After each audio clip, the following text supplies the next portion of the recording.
There is a woman who walked the streets of Alexandria in a philosopher's cloak, and whose story this one cannot be told without. Her name was Hypatia. She was the daughter of Theon of Alexandria, a mathematician and astronomer who was one of the last scholars working in the tradition that the great library had created and sustained for 6 centuries. Theon edited and commented on the works of Euclid and Ptolemy the astronomer, producing versions of those texts that would become standard copies for subsequent scholars across the known world.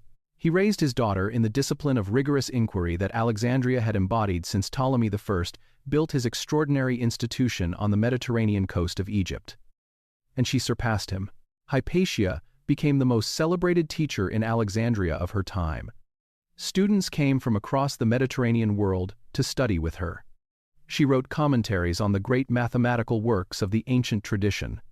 She corresponded with some of the most powerful political figures of her era.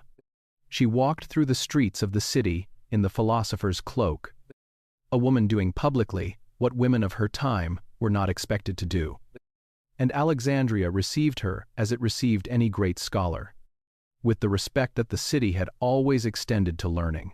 In the spring of 415 of the Common Era, a mob pulled Hypatia from her carriage in the street and killed her. Her works did not survive. Not fragments, not summaries, nothing. The most celebrated teacher in Alexandria in the early 5th century of the Common Era, who trained some of the most significant intellectual figures of her generation, who maintained the tradition of the Mausian in its last living form, left behind not a single text that we can read today. What we know of her intellectual life comes almost entirely through the letters of her students and the descriptions of later writers. The woman who is the human spine of this story is herself one of its most significant losses, and she lived at exactly the moment when the great question this story asks became urgent.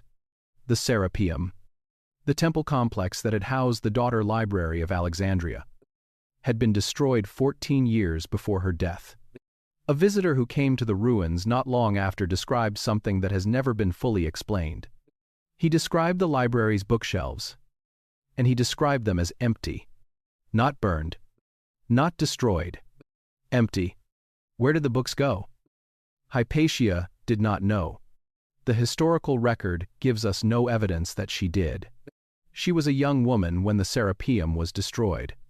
Brilliant and trained in the tradition those books had sustained, living in the same city where they had been kept for centuries.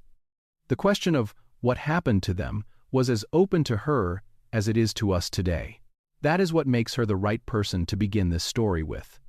Not because she holds the answer, because she held the question, because she lived inside the mystery for 24 years after the Serapeum fell, teaching and writing and maintaining the tradition in the face of a world that was making it harder and harder to maintain. Never knowing what had happened to the books, any more than we do, we are going to follow that question together. Tonight, across the full landscape of what history and archaeology and an extraordinary series of recent scientific discoveries have revealed about the Library of Alexandria. What it was, what happened to it, where the books went that did survive, and what the ground beneath the modern city of Alexandria may or may not still be holding.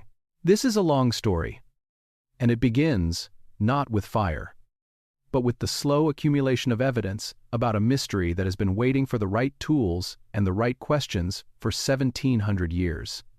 The library did not burn in a night, and the story of what happened to it is considerably more interesting and considerably more open than the one most of us were told. Chapter 1. The Fire That Never Was. Start with what most people believe, because that belief is the reason this story has been so hard to tell accurately. Ask almost anyone in the United States or Western Europe what happened to the Library of Alexandria, and they will tell you some version of the same thing. Julius Caesar burned it, or the Christians burned it, or the Muslims burned it. The details shift depending on who is telling the story and what point they want to make. But the structure stays the same. There was a library. There was a fire. The library was destroyed. Everything inside it was lost. That version is not simply incomplete. It is a compression of roughly 700 years of complicated history into a single dramatic image. And in that compression, almost everything important about what actually happened has been lost. The story we were told is clean in the way that the most durable misconceptions always are. It is easy to picture. It feels like it matters. It has been repeated so many times, in so many forms, that questioning it feels almost like questioning something solid. Something you could put your hands on. The solid thing. When you put your hands on it, turns out to be air. Begin with Caesar. Because Caesar is the most commonly cited culprit, and because what actually happened in Alexandria in 48 years before the Common Era is genuinely interesting and genuinely complicated. Julius Caesar arrived in Alexandria not as a conqueror but as a man in a difficult position. He had come in pursuit of his rival Pompey, who had already been killed before Caesar landed. What he found was a city in the middle of a civil war between the young pharaoh Ptolemy XIII and his sister Cleopatra, who would soon become one of the most consequential political figures of the ancient world. Caesar became entangled in that conflict in ways that eventually led to fighting in the harbor. The ancient sources that describe what happened next are worth examining carefully, because they do not say what the popular story claims they say. Plutarch, writing in the late 1st and early 2nd century of the Common Era, roughly 150 years after the events in question, describes Caesar setting fire to the enemy ships in the harbor. He mentions that the fire spread to the docks and destroyed a large quantity of books stored in a warehouse near the waterfront. The historian Aulus Gellius, writing in the 2nd century of the Common Era, gives a figure for the number of volumes destroyed in that warehouse fire. Though historians today treat his specific numbers with caution, given the tendency of ancient writers to round up dramatically when describing catastrophic losses. Notice what these accounts actually say. They describe a warehouse near the docks. They describe books stored there, almost certainly scrolls that had been unloaded from ships and were awaiting cataloging. The kind of overflow storage that a library receiving books from across the Mediterranean world would have needed. They do not describe the main library building burning. They do not describe the collections inside the Mausoleum being destroyed. The historian Strabo, who visited Alexandria not long after Caesar's campaign, describes the Mausoleum and its facilities in detail and gives no indication that it had been damaged. If the main library had burned in Caesar's time, Strabo, who was there, would have mentioned it. What the evidence supports is this. In 48 years before the Common Era, a fire that Caesar set in the harbor spread and destroyed a significant quantity of books stored in a waterfront warehouse. This was a real loss. It was not the destruction of the Library of Alexandria. So, why does Caesar get the credit for destroying something he did not destroy? Part of the answer is the way dramatic stories work. A fire in a harbor warehouse during a military campaign is not as narratively satisfying as the destruction of the greatest library in the ancient world. The version that gets repeated is the version that feels like it matters. And over centuries of retelling, the warehouse became the library, and the accident became the catastrophe. The second major event in the library's long decline came more than 300 years after Caesar. In the years around 270 and 275 of the Common Era, the Roman Emperor Aurelian fought a series of campaigns to retake Alexandria from the rebel queen Zenobia of Palmyra. The fighting involved significant destruction in the district of Alexandria called the Bruchion, the royal quarter of the city, and the area where the Mausoleum and its library were located. Ancient sources indicate that the Bruchion was severely damaged during Aurelian's campaigns. The Mausoleum, which had been the institutional home of the main library for roughly 600 years, appears to have ceased to function as a working research institution around this time. Whether the physical building and its holdings were destroyed in the fighting, or whether the institution simply lost the royal patronage that had sustained it and gradually declined, is a question the evidence does not fully resolve. What the evidence does suggest is that by the late 3rd century of the Common Era, the great institution of learning that Ptolemy I had founded was no longer functioning in any meaningful way. But the library's story did not end with the Mausoleum. There was another library, connected to and, in some ways, descended from the original, housed in a temple complex in a different part of the city. The Serapeum was the temple of the god Serapis, a deity created by the early Ptolemaic rulers to serve as a bridge between Egyptian and Greek religious traditions. Within the Serapeum complex there was a significant library, sometimes called the Daughter Library of Alexandria, which had continued to grow and serve scholars even as the Mausoleum declined. The Serapeum's fate is connected to the 3rd major event in the library's long decline, and it is an event that Hypatia, introduced at the beginning of this story, lived through as a young woman in Alexandria. In 391 of the Common Era, the Christian bishop of Alexandria, Theophilus, oversaw the destruction of the Serapeum. The context was a period of intense religious conflict between the Christian community, which had become dominant following the Emperor Theodosius's declaration of Christianity as the state religion of the Roman Empire, and the remaining pagan population, which still centered much of its religious and cultural life on the great temples. Ancient sources describe a confrontation that escalated over months before the final destruction. The Christian historian Theodoret and the pagan historian Eunapius both describe the destruction of the Serapeum in ways that confirm the basic sequence of events, though they interpret them very differently given their opposing religious allegiances.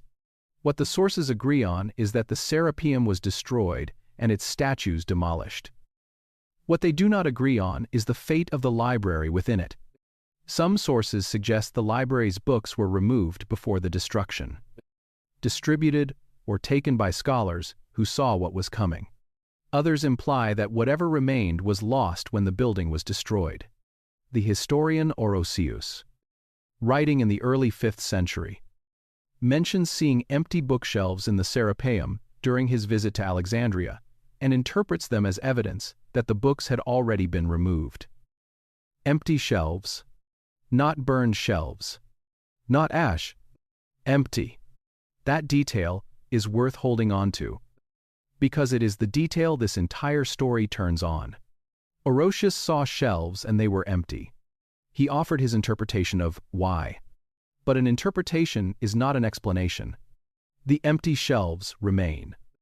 After 1600 years, without a fully satisfying explanation. The 4th and final event in the standard list of the library's supposed destruction is the Arab conquest of Alexandria in 642 of the Common Era. The story most associated with this event involves the Arab general Amr ibn al-As burning the library's books on the orders of Caliph Omar, who is said to have reasoned that books agreeing with the Quran were unnecessary, and books disagreeing with it were dangerous. This story has a serious problem. It appears nowhere in Arab or Byzantine sources written at the time of the conquest. The earliest source for the Omar story is a chronicle written by the bishop Gregory Bar Hebraeus in the 13th century, roughly 600 years after the events it describes. No historian, writing closer to the actual conquest, mentions the burning of a library. By the time of the Arab conquest, most serious historians who have examined the evidence conclude that whatever had once been in the Library of Alexandria had long since been dispersed, destroyed, or removed over the preceding centuries.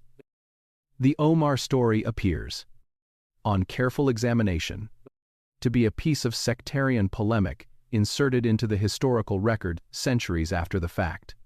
What the actual historical record shows, when you clear away the dramatic single-fire narrative, is a library that experienced 4 serious disruptions over 700 years, none of which was the clean, single, catastrophic destruction of the popular story. Here is what that means for the question this story is asking. If the library did not burn in a night, then the question of what happened to its contents is genuinely open in a way that the single fire story forecloses. The single fire story is actually the more pessimistic version, because it leaves nothing to find.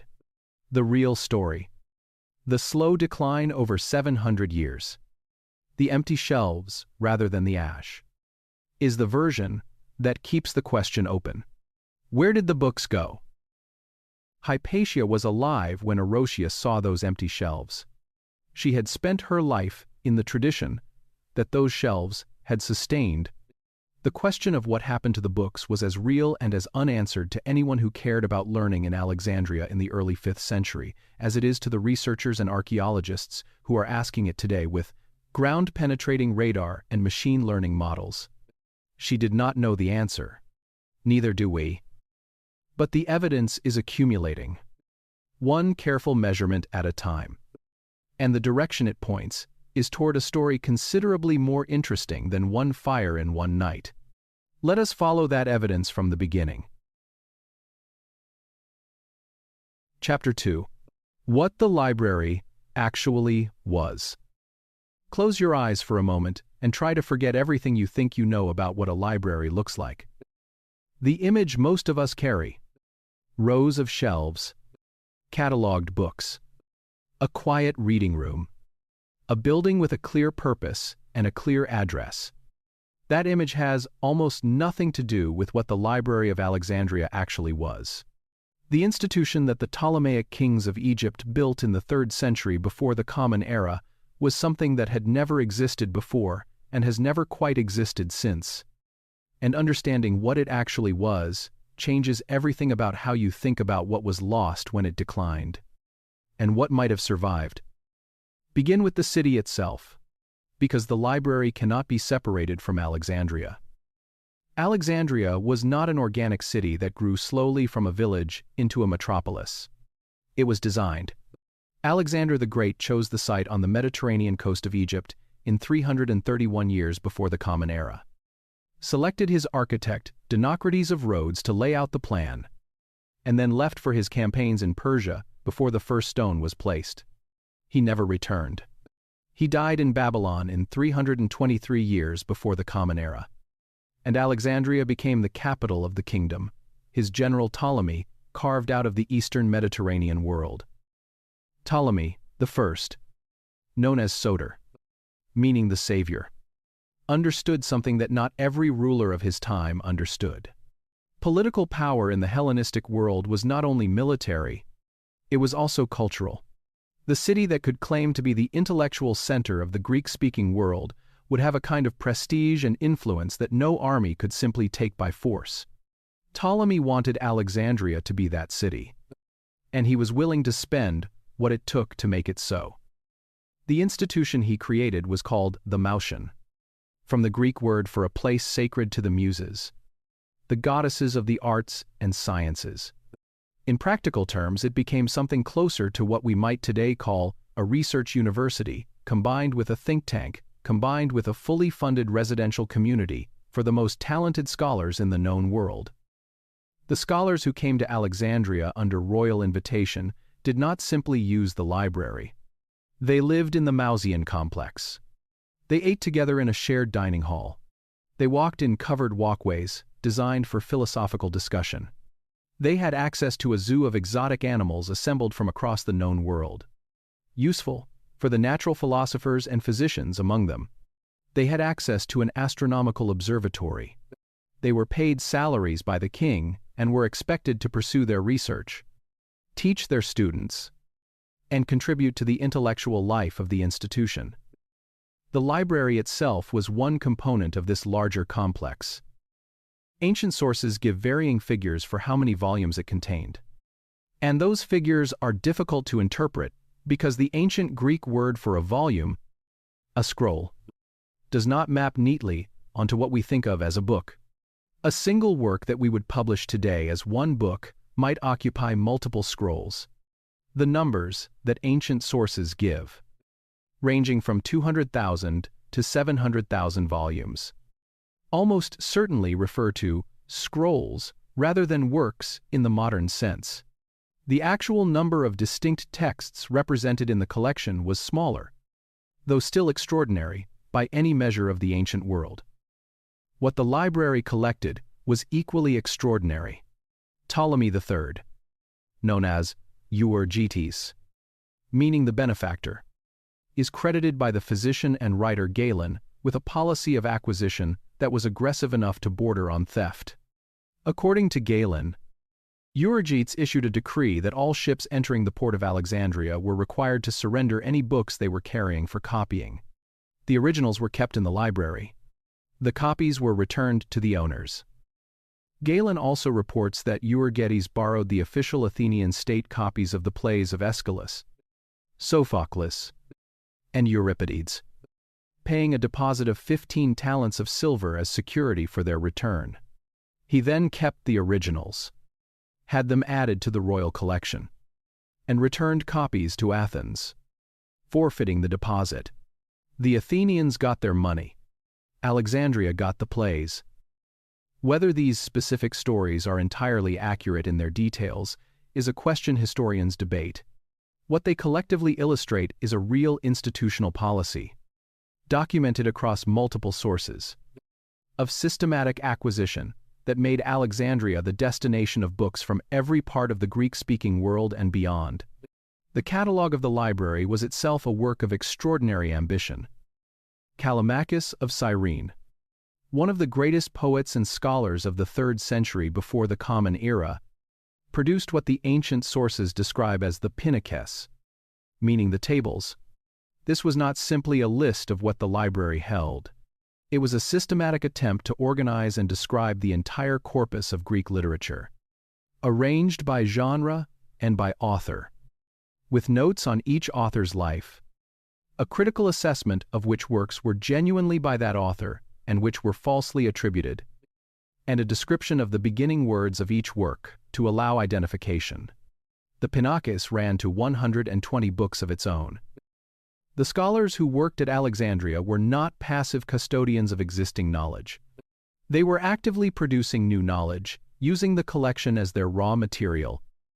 Eratosthenes of Cyrene, who served as the head librarian of Alexandria in the 3rd century before the Common Era, calculated the circumference of the earth using geometry and observations of shadows at 2 different locations in Egypt. His calculation was remarkably accurate, coming within a small percentage of the modern measurement. He produced this result not by traveling the world, but by combining geographical texts from the library's collection with his own mathematical reasoning. The library gave him access to reports from travelers and surveyors across the known world that no single scholar working anywhere else could have assembled. Aristarchus of Samos, whose work was known in Alexandria and whose writings were held in the library's collection, proposed that the Earth revolves around the Sun. His heliocentric model of the solar system preceded Copernicus by roughly 1800 years. His original works on this subject did not survive, but his proposal is documented in references by other ancient writers, including Archimedes, who mentions it in a text that did survive. Think about that for a moment. A heliocentric model of the solar system, worked out in the 3rd century before the Common Era, available to any scholar who came to Alexandria and asked for it, and then lost, leaving the world to rediscover the same idea 18 centuries later. That is what was in the library. Now bring Hypatia back into the room. Theon of Alexandria, her father, was one of the last scholars who worked in this tradition. He produced editions of Euclid's Elements and Ptolemy's astronomical works that became the standard versions used by Byzantine scholars and, through them, by the Islamic scholars of Baghdad, who would later translate and extend the ancient Greek scientific tradition. Hypatia grew up surrounded by these texts. She learned from them. She taught from them. She devoted her life to keeping the inquiry alive that Alexandria had created and the Mausian had sustained. When the Serapeum fell in 391 of the Common Era, Hypatia was a young woman. She did not know what had happened to the books any more than we do. The empty shelves that Orosius described a generation later were not a secret she was keeping. They were a question she was living inside of. The same question we are following in this story. Before we follow the books out of Alexandria, we need to understand something about the physical space they inhabited, including the parts of that space that existed below the ground. Ancient Alexandria was built on a limestone ridge, and the limestone of that ridge was extensively quarried and shaped in ways that created a complex network of underground spaces beneath the city. The builders of ancient Alexandria, working in a tradition inherited from the Egyptian culture that preceded them, made extensive use of this network for water storage, for tombs, and for the kinds of sacred spaces that Egyptian religious architecture had always placed underground. The most remarkable surviving example of ancient Alexandria's underground architecture is a site called Qam el-Shokhafa, discovered in 1900 when a donkey fell through the ground into a shaft that had been concealed beneath the surface for roughly 1,700 years. Qam el-Shokhafa is a multi-level catacomb complex cut into the limestone bedrock, reaching roughly 35 meters below the surface at its lowest level. Its architecture blends Egyptian, Greek, and Roman traditions in a way found nowhere else in the ancient world. The lowest level, flooded with groundwater that has risen over the centuries, has never been fully explored. What Qam el-Shokhafa demonstrates is that the underground of ancient Alexandria was capable of concealing significant architectural spaces for nearly 2,000 years without any surface indication of their presence. The donkey that fell through the ground in 1900 was the first sign anyone above ground had seen of a multi-level catacomb complex that had been there since the Roman period. The Serapeum sat on a hill in the southwestern part of ancient Alexandria. Beneath its platform, cut into the limestone, was a gallery system partially documented by the archaeologist Alan Rowe in the 1940s. Those galleries were lined with niches in their walls, connected by passages extending in multiple directions beneath the surface. Those galleries are still there. And above them, in the early 5th century, a visitor described empty shelves. The connection between those two facts is a question, not a conclusion. It is the question this story is building toward, carefully and honestly, with the evidence that exists rather than the evidence it might wish existed. For now, understand what the library was. Not a building and institution, a system, a network of knowledge that extended far beyond the walls of any single room or any single city. A network, unlike a building, does not burn in a night. Chapter 3. The Man Who Built the System. There is a man sitting in a room in Alexandria sometime in the early 3rd century before the Common Era, surrounded by scrolls that do not belong to him, in a city he arrived at as a refugee, building something that had never existed before.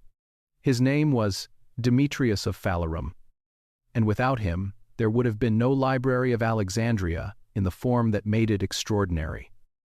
Demetrius had been the governor of Athens, one of the most powerful men in the Greek-speaking world. He had ruled the city for 10 years under the authority of the Macedonian general Cassander, administering it with a combination of political skill and genuine intellectual ambition that made him simultaneously the most effective administrator Athens had seen in a generation and, eventually, the man that everyone in Athens wanted to remove. When his patron Cassander died and the political winds shifted, Demetrius found himself in the position that powerful people who have made too many enemies always find themselves in. He had to leave quickly, taking what he could carry. What he could carry was his library, his connections, and his vision. He arrived in Alexandria around 307 years before the Common Era and presented himself to Ptolemy I. What he offered was not simply his services as an administrator, though those were considerable. He offered something more specific and more valuable. He offered a fully formed idea of what an institution dedicated to the preservation and extension of human knowledge could look like if someone gave it enough resources and enough time. Ptolemy gave him both. The idea that Demetrius brought to Alexandria was not new in the sense of being something no one had ever thought of before. Private libraries existed throughout the Greek world. Aristotle had maintained an extraordinary personal collection in Athens, which later became one of the sources the Alexandrian library drew on. Temples and religious institutions had long maintained archives of texts relevant to their functions. What was new was the scale of what Demetrius proposed, and the specific mechanism he put at the center of it. That mechanism was copying. Every text that passed through Alexandria would be copied. The original would stay. The copy would go back to whoever had brought it. Over time, this meant that Alexandria would accumulate not just a collection, but the most comprehensive assembly of texts in the known world, while simultaneously seeding copies of everything it held into the wider network of libraries and private collections across the Mediterranean. Demetrius understood something that the people who built single-location libraries did not fully grasp. A collection that exists in only one place is always one catastrophe away from disappearing.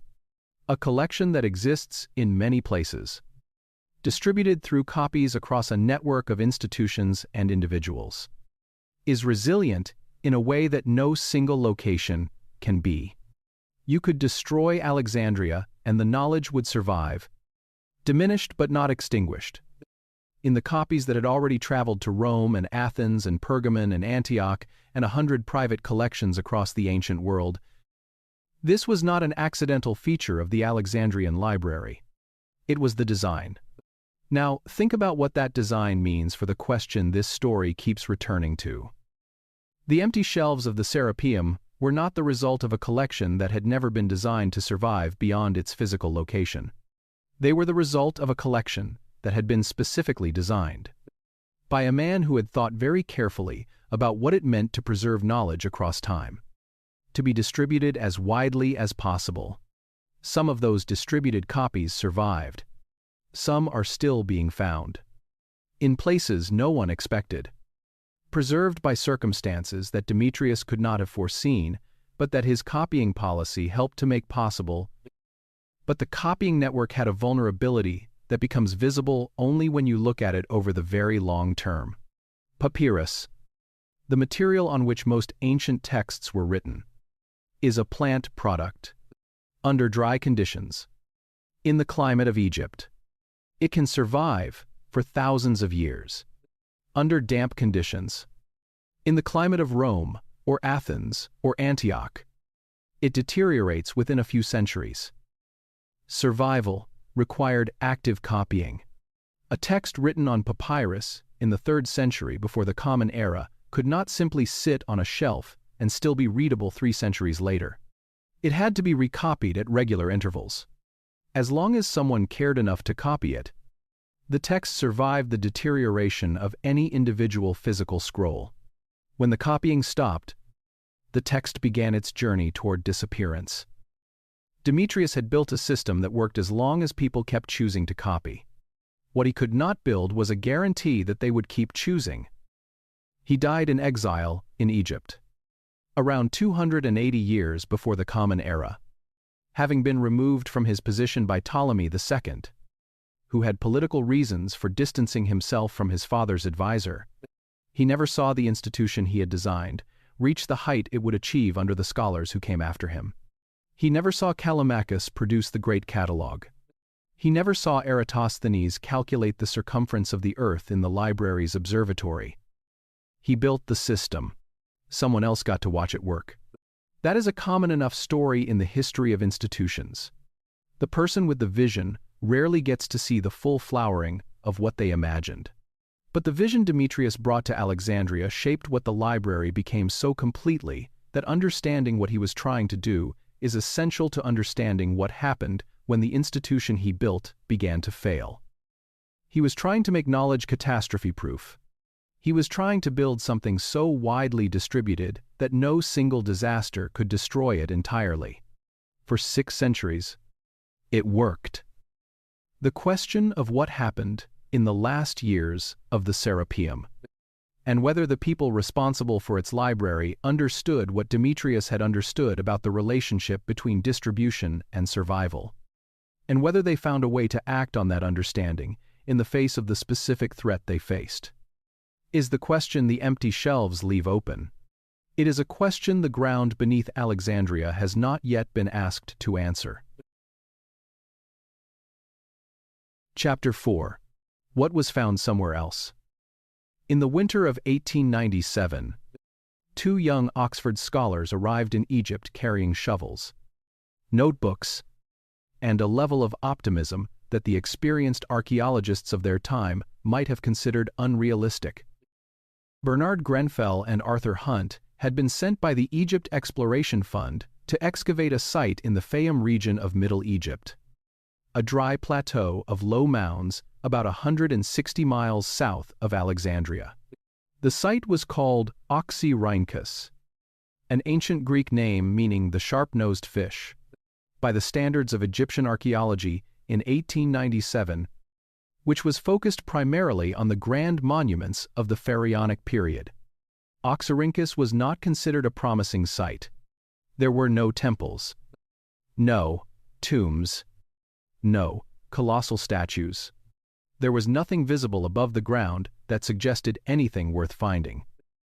Grenfell arrived first and began excavating while Hunt was still making his way to the site. He wrote in his field notes that he had no particular expectations.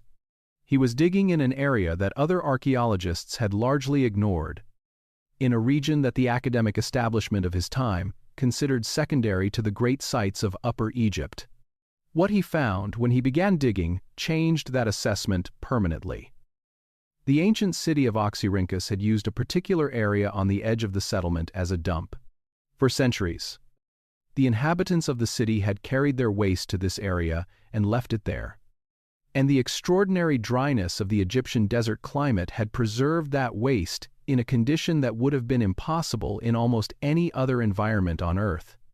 The dump contained everything that a city throws away: broken pottery, discarded clothing, food scraps, administrative records, personal letters, receipts, contracts, and mixed in with all of this ordinary debris of ancient daily life, fragments of literary texts. Not fragments of stone inscriptions, fragments of papyrus scrolls, written in Greek and in other languages, in the hands of professional scribes and in the hands of ordinary people. The fragments varied from tiny scraps with only a few words visible to substantial pieces with dozens of lines of readable text. Grenfell and Hunt excavated the site across multiple seasons and shipped the papyri back to Oxford in crates.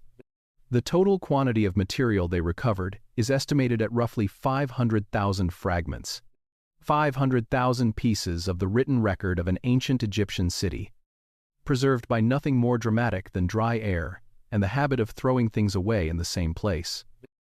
The process of identifying, cataloging, conserving, and publishing the Oxyrhynchus papyri began in the late 19th century and is still ongoing today. The series of published volumes documenting the finds had reached 83 volumes as of recent years, and the material is not yet exhausted. Among the fragments recovered from the dump are portions of texts that were previously completely unknown to modern scholarship. Poems by Sappho, the great lyric poet of the 7th and 6th centuries before the Common Era, WWW, whose work was known to have filled 9 books in the Alexandrian catalogue, but who survived into the modern era in only scattered fragments, have appeared at Oxyrhynchus in quantities that have significantly expanded what we know of her work.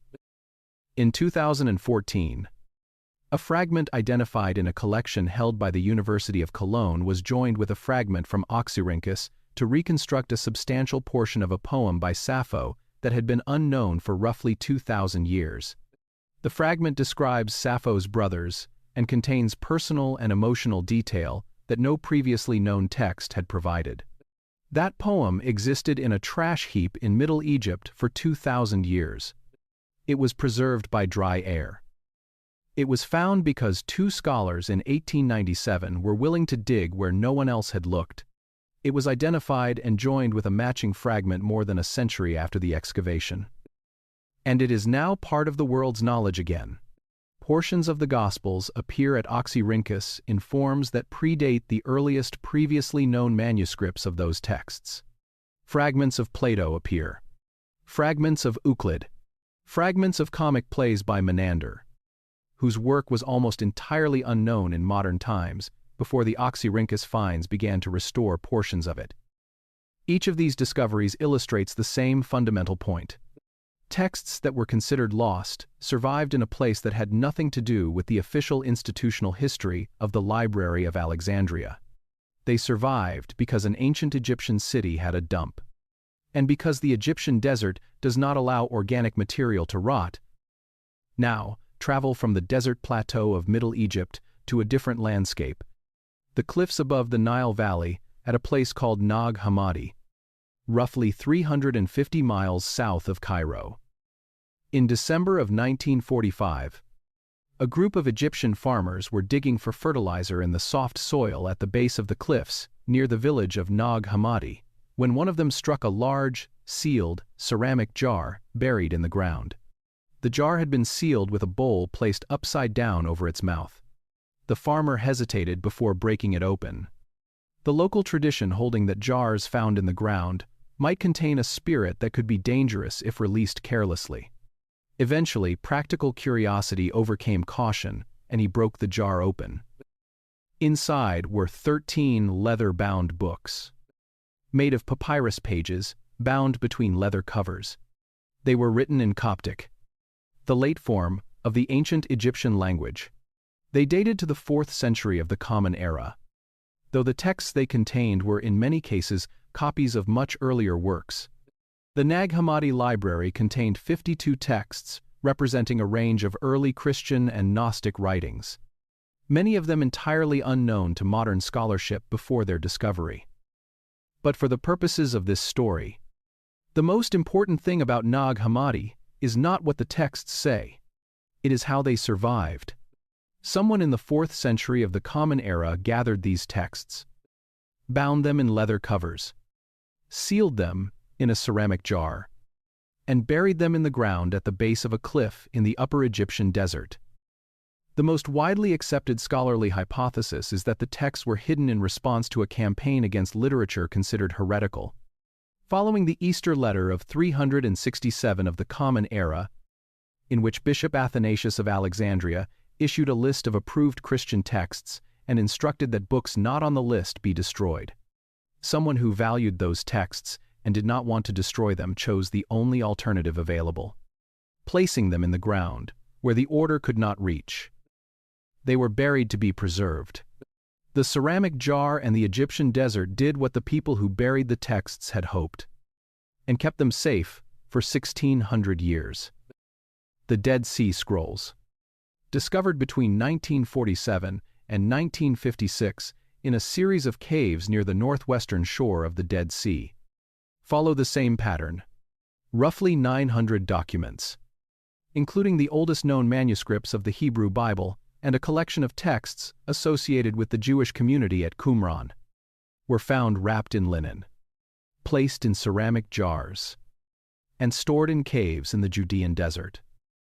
The Qumran community appears to have hidden the scrolls in the caves around the time of the First Jewish-Roman War.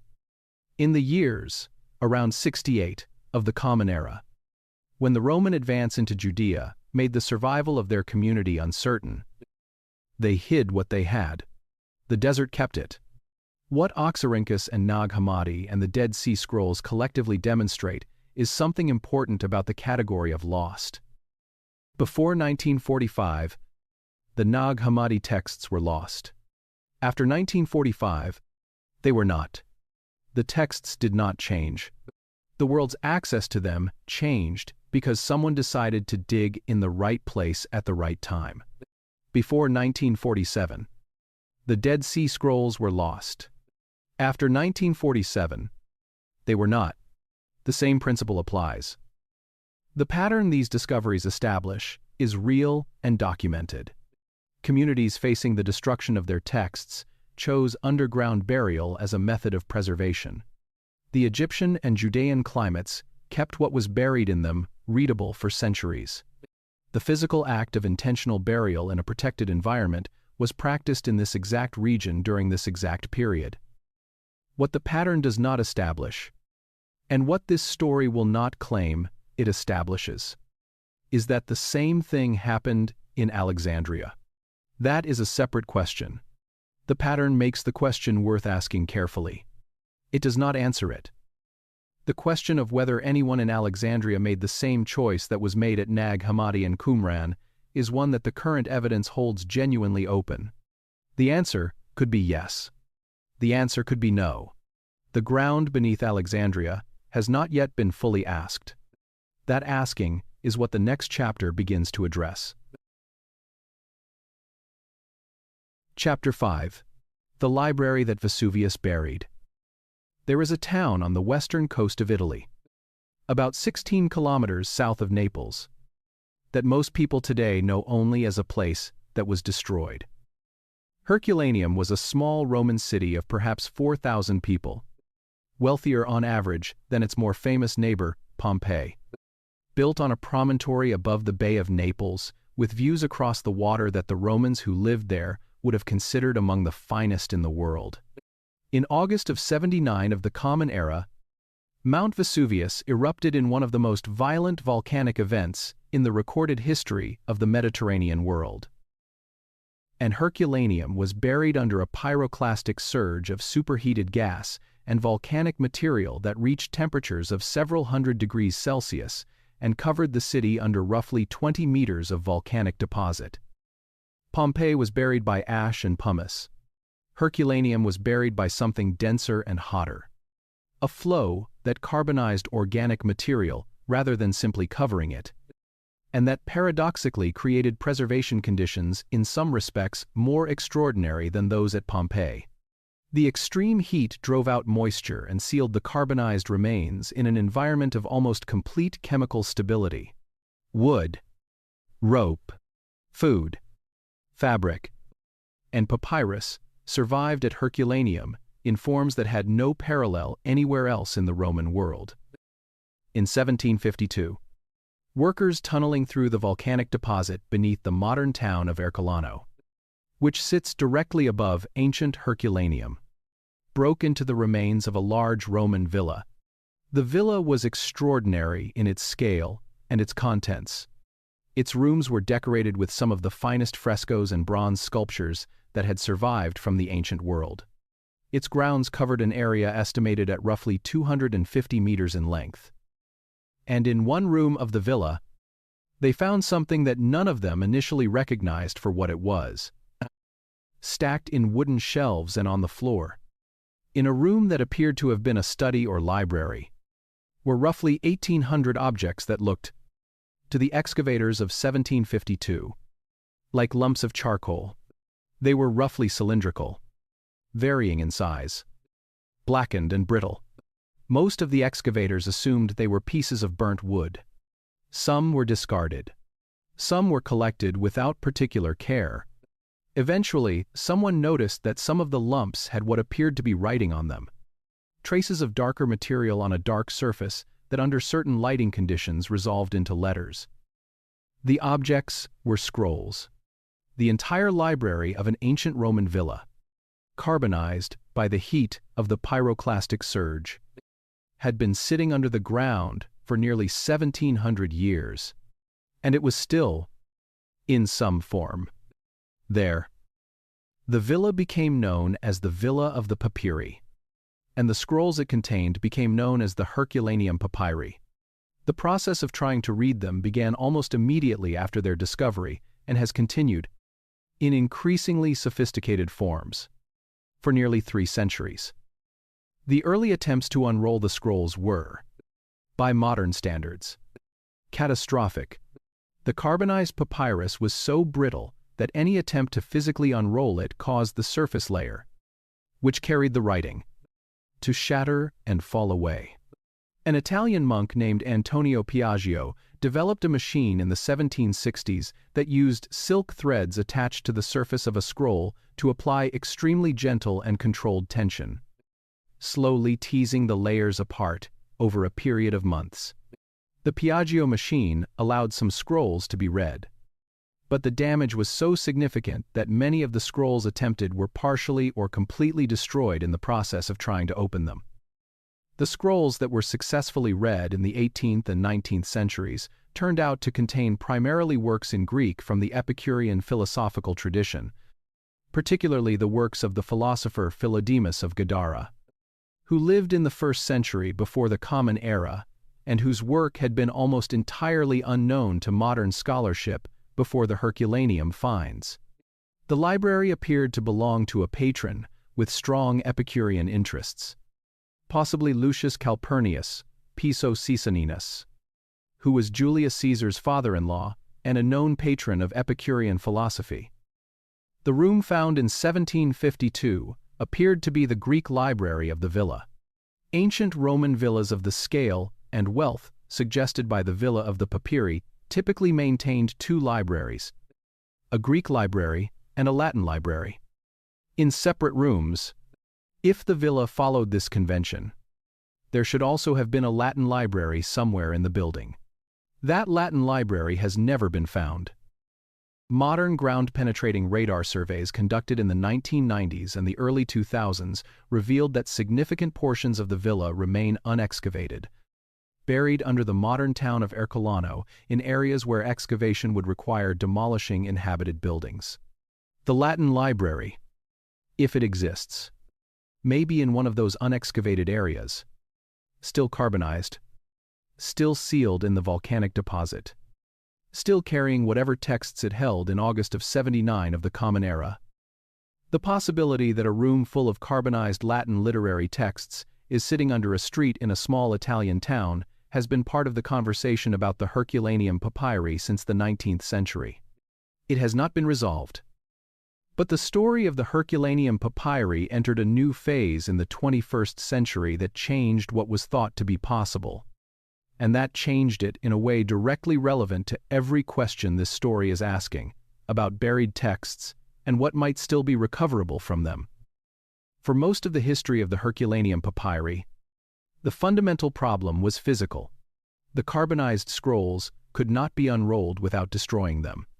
The unread scrolls sat in collections in Naples, Oxford, Paris, and elsewhere, representing an unknown quantity of ancient text that was inaccessible because the technology to read them without destroying them did not exist. Then, the technology began to exist. In 2015, a computer scientist named Brent Seals of the University of Kentucky began a project that applied machine learning techniques to the problem of reading the Herculaneum scrolls without unrolling them. The project used high-resolution CT scans of the scrolls, combined with computational methods for virtually unrolling the scanned layers and then detecting the ink through subtle variations in surface texture and density that X-rays could capture, even when the carbon-based ink was not directly visible. The technical challenges were enormous. The scrolls had been crushed and distorted by the volcanic deposit, meaning that the layers were not neatly arranged in the way an undamaged scroll would be. The computational task of mapping the distorted layers and virtually unrolling them was a problem of extraordinary geometric complexity. Seals worked on it for years, making incremental progress, publishing his methods, and building the foundation that others would eventually build on. In 2023, a private competition called the Vesuvius Challenge was launched, offering substantial cash prizes to researchers and developers who could make progress on reading the Herculaneum scrolls using computational methods. The competition opened the CT scan data to anyone with the skills and interest to work on it, bringing in researchers from the machine learning and computer vision community who had never thought about ancient papyri before. In early 2024, the first prize of the Vesuvius Challenge was awarded to a team of 3 young researchers, Luke Ferreter, Youssef Nader, and Julian Schilliger. who had developed a method combining virtual unwrapping of the scroll's layers with a machine learning model trained to detect the subtle textural signatures of the ancient ink. Their method successfully reads substantial portions of text from inside a Herculaneum scroll that had never been unrolled. The text they recovered turned out to be a philosophical work discussing the relationship between pleasure and the good life, consistent with the Epicurean character of the library already known. The specific arguments were new, unknown from any previously identified ancient source. They were reading words that no human eyes had seen since the scroll was sealed by the volcanic surge in August of 79 of the Common Era, nearly 2,000 years before. This is not a metaphor. This is not an approximation. A machine learning model read words from inside a sealed carbonized scroll that no human had been able to read since the 1st century of the Common Era. The words are there. They are readable now. They were not readable 5 years ago. The implications of this extend well beyond the Herculaneum scrolls themselves. For most of the history of the study of ancient texts, the limiting factor was physical access. A text that was damaged beyond readability was, for practical purposes, gone. A text sealed inside a carbonized scroll was gone. The category of gone was defined by the limits of the technology available to read it. Those limits are changing. They have been changing for several decades, and they are changing faster now than at any previous point in the history of the field. Now bring the Herculaneum story alongside the stories from the previous chapter, and hold all of them together. At Herculaneum, a library was buried by a volcano and considered lost for 1,700 years until technology made it readable again. At Nag Hammadi, a library was buried deliberately to protect it from destruction and was found 1,600 years later intact. At Qumran, a library was buried in ceramic jars to protect it from a Roman army and was found 2,000 years later. In each case, burial was the mechanism of survival. The thing that seemed to seal the texts away from the world was the thing that kept them. Each of these discoveries changed what the category of lost actually means. Before 1945, the Nag Hammadi texts were lost. After 1945, they were not. Before 2024, the words inside that particular Herculaneum scroll were lost. After 2024, they were not. The texts did not change. The world's ability to reach them changed. This pattern has a direct bearing on the question this story is asking about Alexandria. The hypothesis that some portion of the Serapeum's library was placed underground before the destruction of 391 cannot be confirmed from the current evidence. The chapter that follows this one will examine that hypothesis carefully, with the evidence that supports asking it, and the equal honesty about what the evidence does not yet support. What this chapter establishes is the context for that examination. If a volcano can preserve a library for 1,700 years, and if a ceramic jar in the Egyptian desert can preserve a library for 1,600 years, and if the pattern of intentional burial as preservation was practiced in Alexandria's own region, in Alexandria's own era, then the question of what might be beneath the ground of Alexandria deserves to be asked with every tool available to ask it.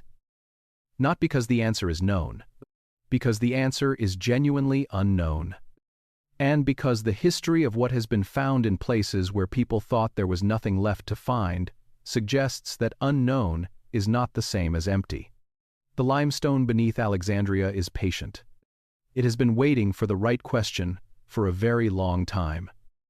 And the technology to ask that question properly is being developed and deployed right now, in laboratories and survey vessels, and the careful negotiations between archaeologists and a living city that sits above one of the most important archaeological sites in the world. What the limestone answers when the question is finally asked with the full weight of available tools is something this story cannot tell you, because we do not yet know. Chapter 6. The hypothesis beneath the ground. There is a moment in any serious investigation when the known evidence runs out and the investigator has to make a choice. They can stop at the edge of what is confirmed and say nothing more. That is the safe choice. The cautious choice. The choice that protects against the specific kind of error that comes from saying more than the evidence supports. Or, they can take what the confirmed evidence points toward, follow it carefully and honestly, and say, here is what the pattern suggests. Here is what the hypothesis requires.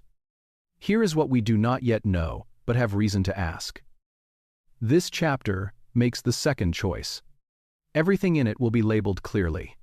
What is confirmed will be presented as confirmed. What is hypothesis will be presented as hypothesis. What is unknown will be presented as unknown. That honesty is not a weakness in the argument. It is the argument, because the hypothesis this chapter examines is strong enough to stand on its own terms without needing to be dressed up as certainty it has not yet earned. Begin with the confirmed foundation. The Library of Alexandria did not burn in a single night. It declined over 7 centuries through 4 separate events of damage and disruption. The texts it contained were distributed across the Mediterranean world through a systematic copying network that Demetrius of Phalerum had designed specifically to make knowledge resilient against catastrophe. Some of those texts survived through the Eastern route, through Byzantium and the Islamic translation movement. Some survived through the Western route, through the monastery copying tradition of medieval Europe. Some survived in places that had nothing to do with the official institutional history of the library. In a trash heap at Oxyrhynchus, in a sealed jar at Nag Hammadi, in caves near the Dead Sea, and the Serapeum, the temple complex that housed the daughter library of Alexandria, had extensive underground galleries cut into the limestone bedrock beneath its platform. Those galleries are documented. They are real. They have been partially excavated, and the visitor who came to the Serapeum in the early 5th century described seeing empty bookshelves. Empty. Not burned. Not destroyed.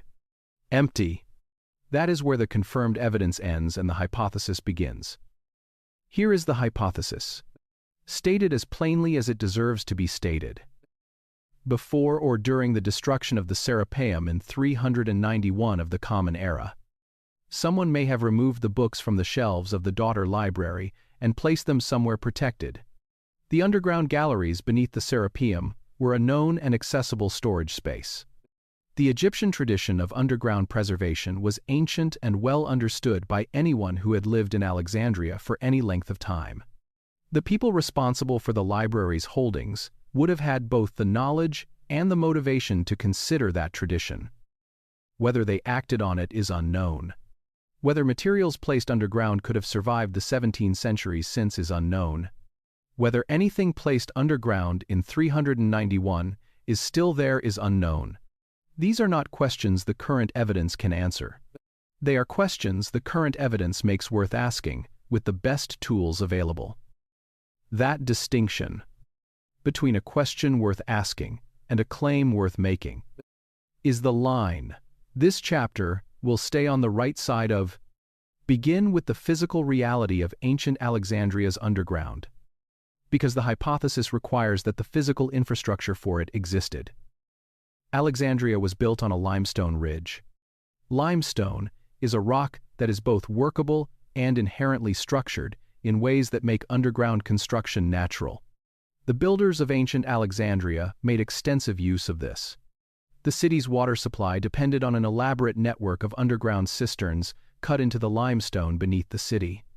Strabo, who visited Alexandria in the 1st century before the Common Era, describes the city as honeycombed with underground cisterns that collected and stored the Nile floodwaters that the population depended on through the dry months of the year. The cistern network was not a simple collection of isolated tanks. It was a connected system of galleries and chambers linked by passages that allowed water to flow from one area to another as levels changed. The people who built and maintained this system over centuries had an intimate knowledge of the underground geography of the city, and the network they created was far more extensive than any surface map of ancient Alexandria would suggest.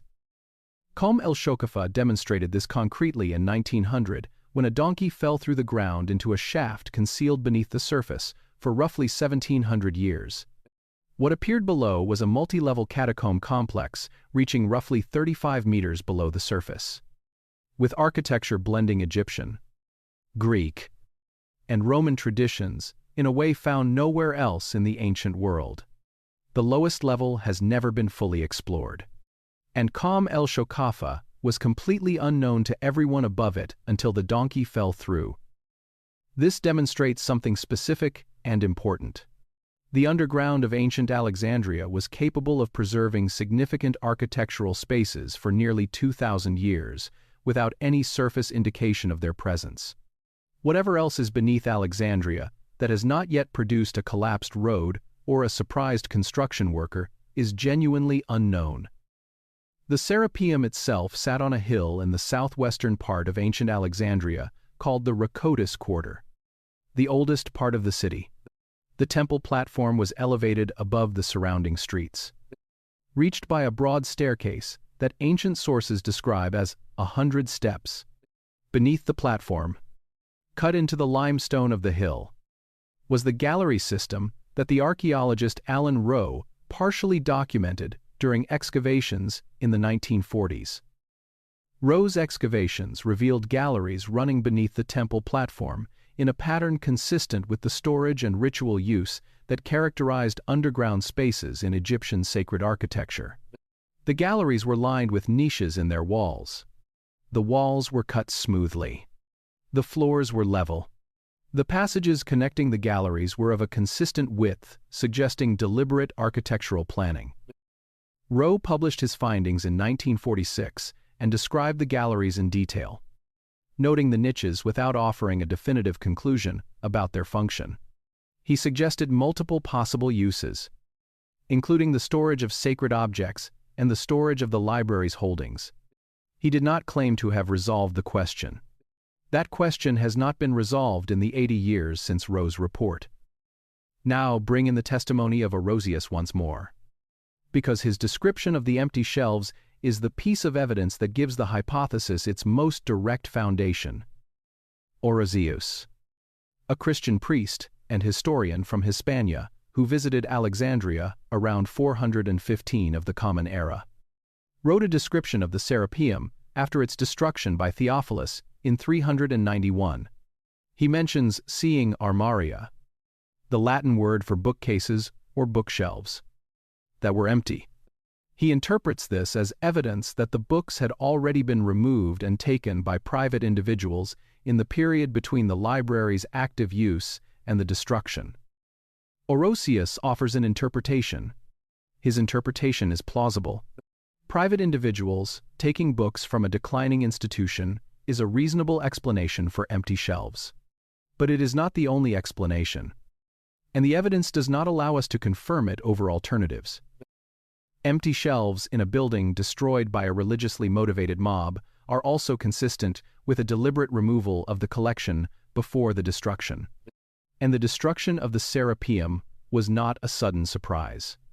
The conflict between the Christian community and the pagan population of Alexandria over the Serapeum had been building for years before 391. Ancient sources describe a confrontation that escalated through stages over months before the final destruction. Anyone responsible for the library's holdings would have had significant warning that the building was not going to survive.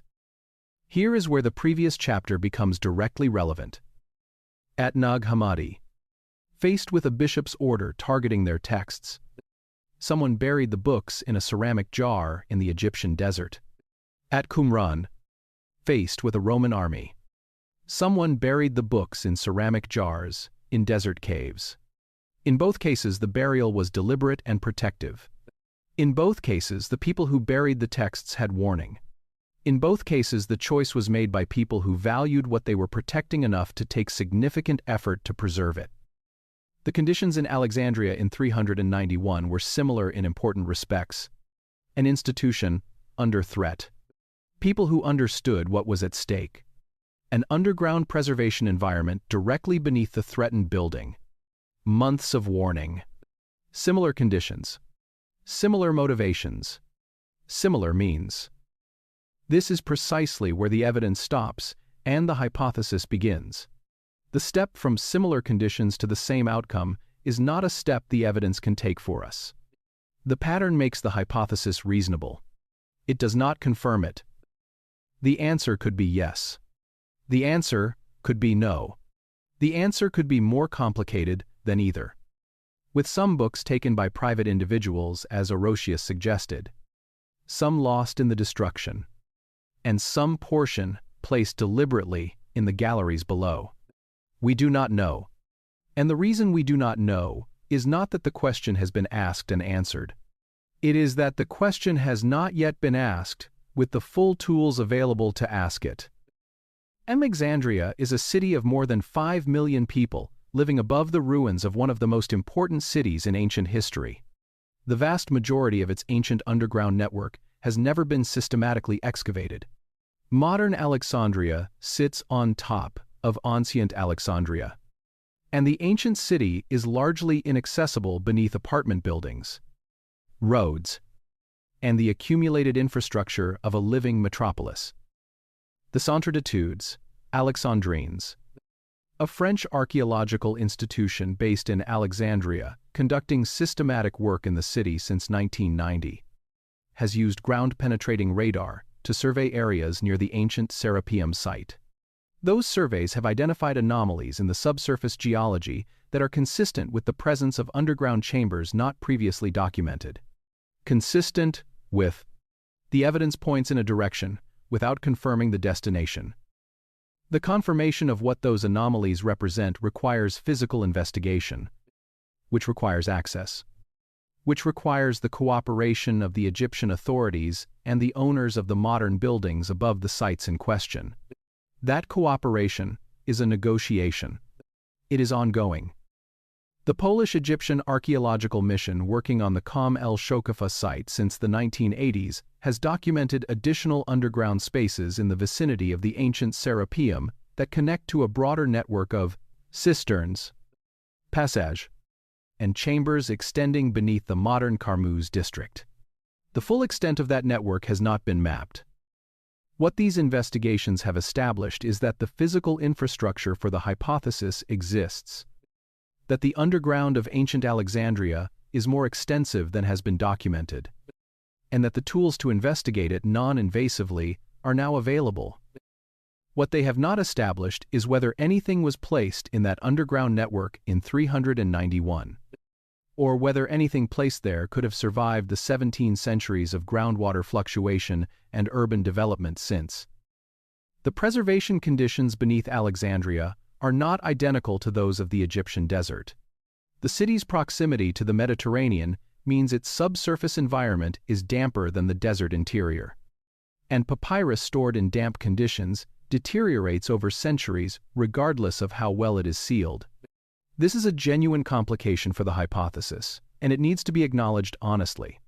It means that even if texts were placed in the galleries beneath the Serapeum, the probability of their survival to the present is significantly lower than it would be for texts buried in the Egyptian desert interior. But significantly lower is not zero. And the answer to that question, zero or something else, is one that ground-penetrating radar and targeted archaeological investigation could begin to approach. The ground beneath Alexandria is patient. It has been patient for 1,700 years. The hypothesis is worth investigating. The tools to investigate it exist. The question is when the conditions for doing it properly will align. That alignment is closer now than it has ever been. Chapter 7. The Books That Traveled East. There is a city that most people in the Western world have never thought about in connection with the Library of Alexandria. A city that had no direct physical relationship with Alexandria, and that rose to prominence centuries after the Great Library had ceased to function as a working institution. But without this city, and without what happened in it, across roughly 150 years, beginning in the late 8th century of the Common Era. The story of what survived the decline of Alexandria would be significantly shorter and significantly poorer. The city is Baghdad, and what happened there is one of the most consequential intellectual events in the history of human civilization. An event so large and so important that its effects are still present in the world today. In the mathematics taught in every school. In the medicine that informed European practice for more than 1,000 years.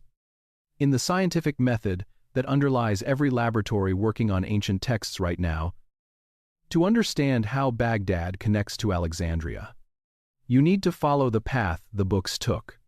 And to follow that path honestly, you need to acknowledge something that the cleaner version of this story tends to omit. The transmission was not a pipeline. It was not a smooth, continuous flow of knowledge from one city to another along a well-maintained road.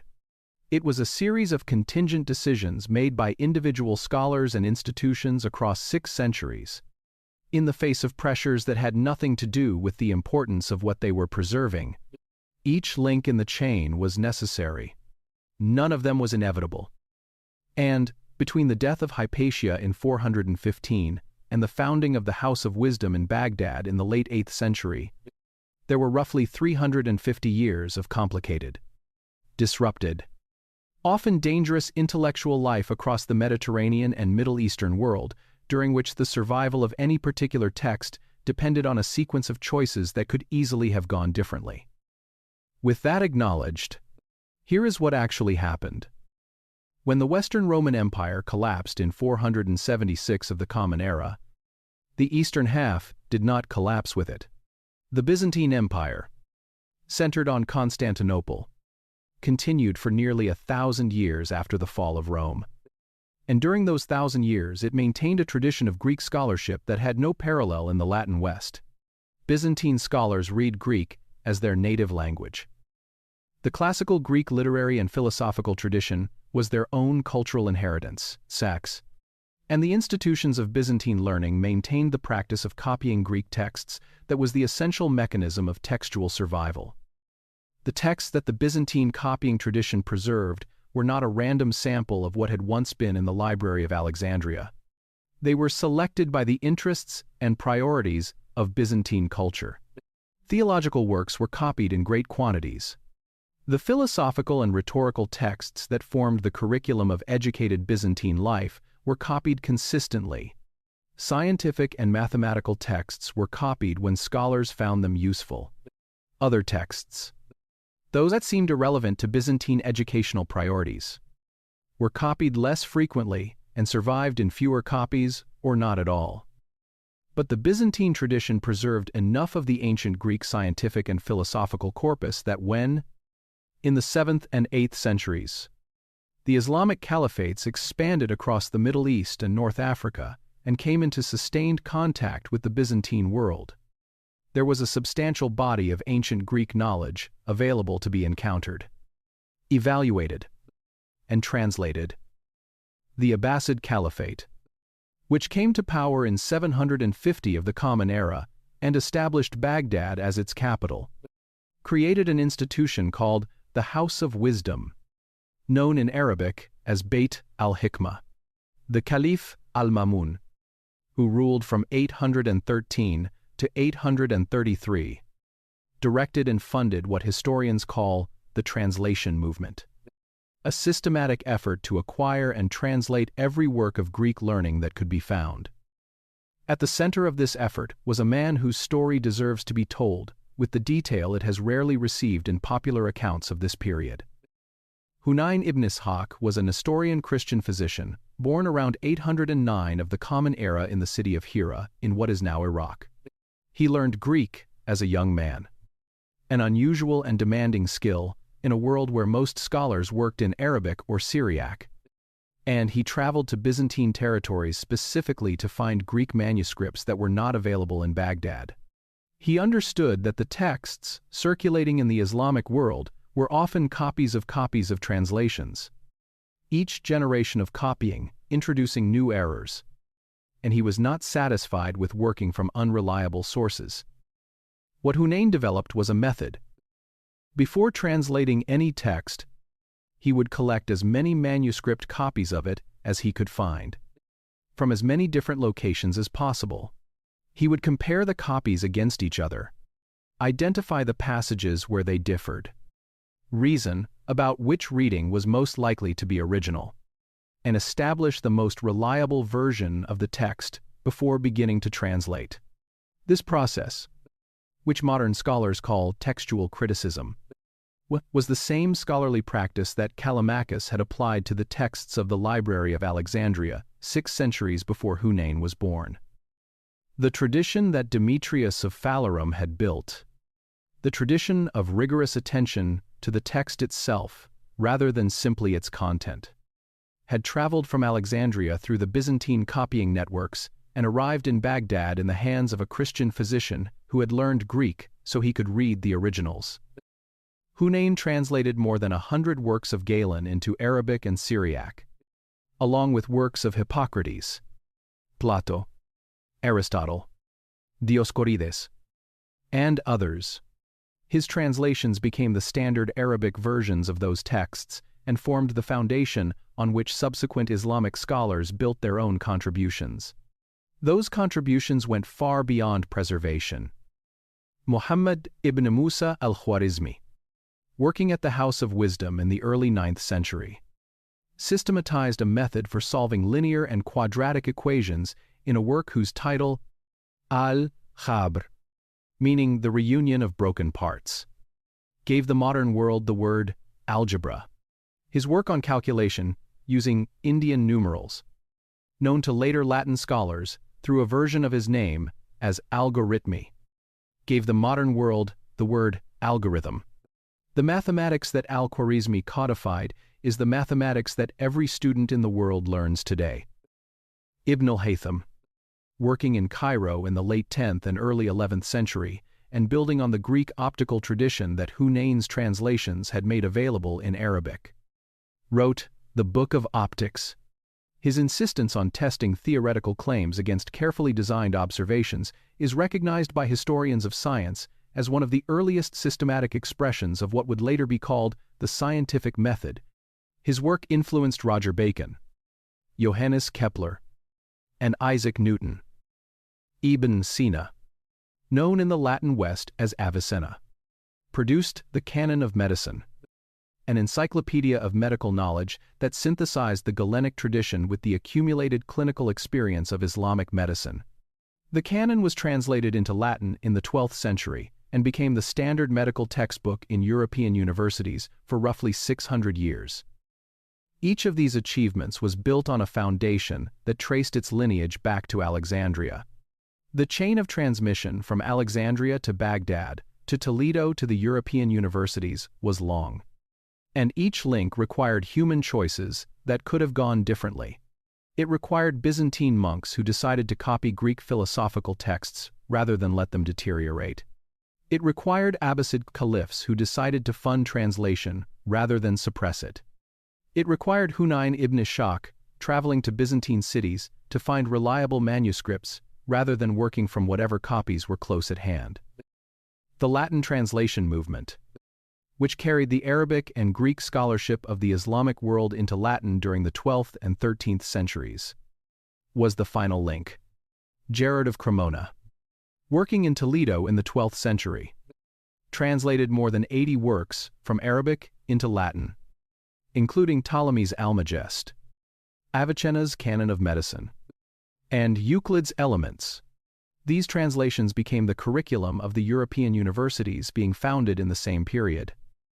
There is a coda to this story that requires honesty. The House of Wisdom in Baghdad was destroyed in 1258 of the Common Era when the Mongol army of Hulagu Khan sacked the city. Ancient sources describe enormous losses of manuscripts during the conquest, though historians treat the most dramatic accounts with appropriate caution since they were written long after the events they describe, and the scale of loss may be exaggerated relative to what the evidence directly supports. What is accepted by historians is that the destruction was severe and that significant manuscript losses occurred. The most important texts had fortunately already been copied and distributed to other centers of Islamic learning before the Mongol advance. The pattern that Demetrius had understood held one final time. What was distributed survived. What existed in only a few copies in a single location was vulnerable. The knowledge that shaped European intellectual life from the 12th century onward, and that laid the conceptual groundwork for the scientific revolution, arrived through this chain.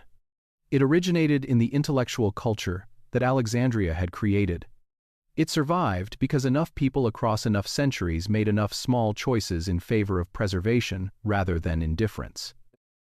The librarian who was awake in Alexandria on the night of Caesar's harbor fire did not know that what they were protecting would eventually reach Baghdad and Toledo and Oxford and Cambridge.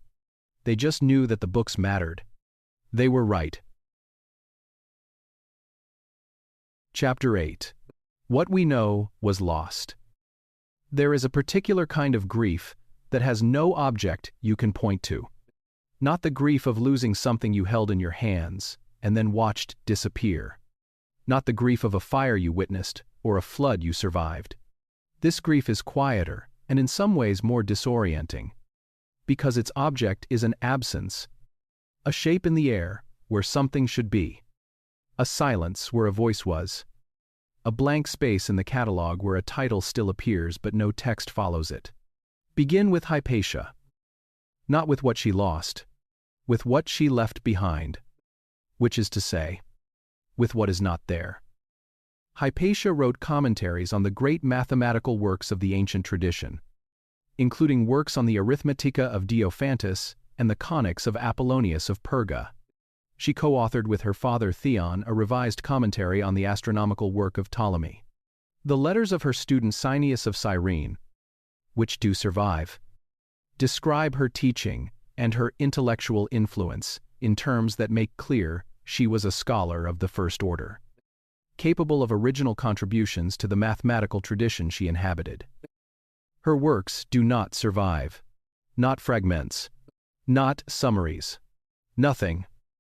The most celebrated teacher in Alexandria in the early 5th century of the Common Era left behind not a single text that we can read.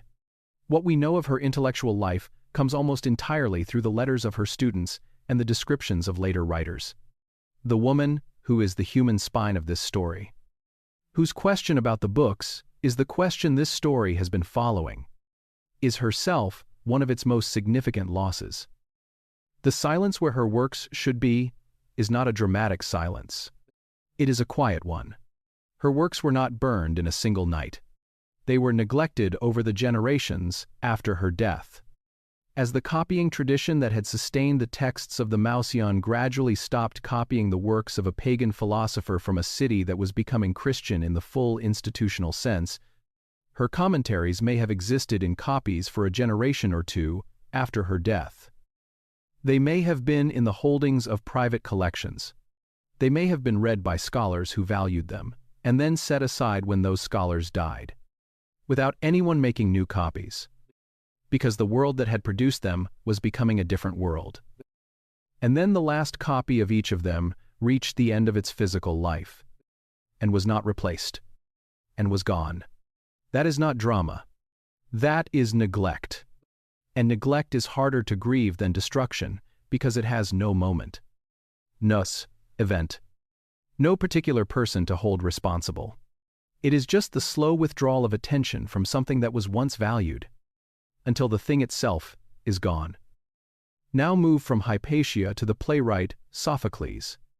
Because the loss of his work is one of the most precisely documented cultural losses in the Western tradition.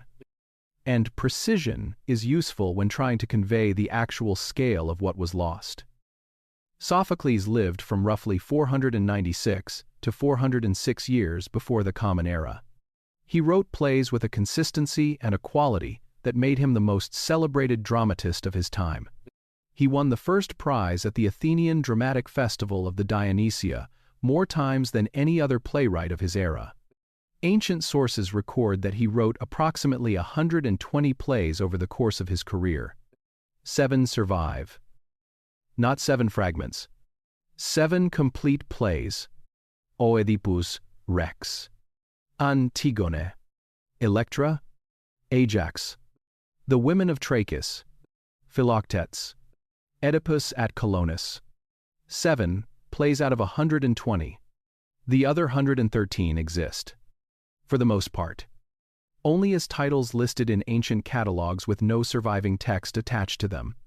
We know the names of many of the lost plays. We know the myths they drew on in some cases. We do not have them.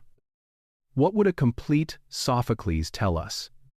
We cannot fully answer that question.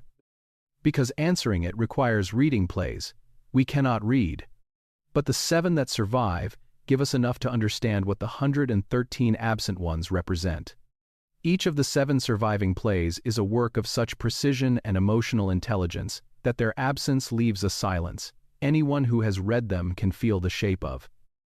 The Ichnotai, or Trackers, is one of the few lost plays of Sophocles for which a substantial fragment exists.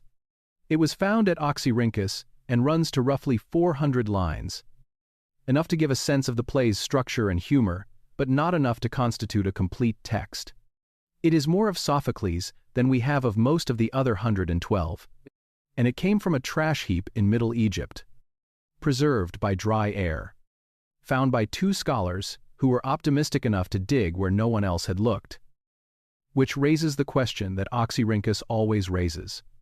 If 400 lines of a Sophocles play survived in a city dump, in a place chosen for disposal rather than preservation, what might exist in places that were specifically chosen to preserve?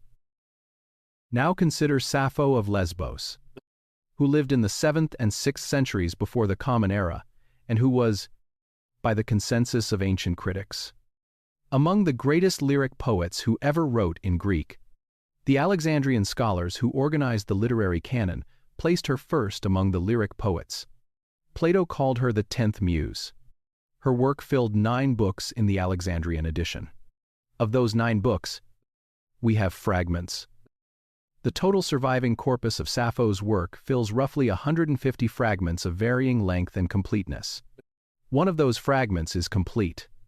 It is the hymn to Aphrodite, preserved in its entirety because the Roman literary critic Dionysius of Halicarnassus quoted it in full in a work on literary style that happened to survive.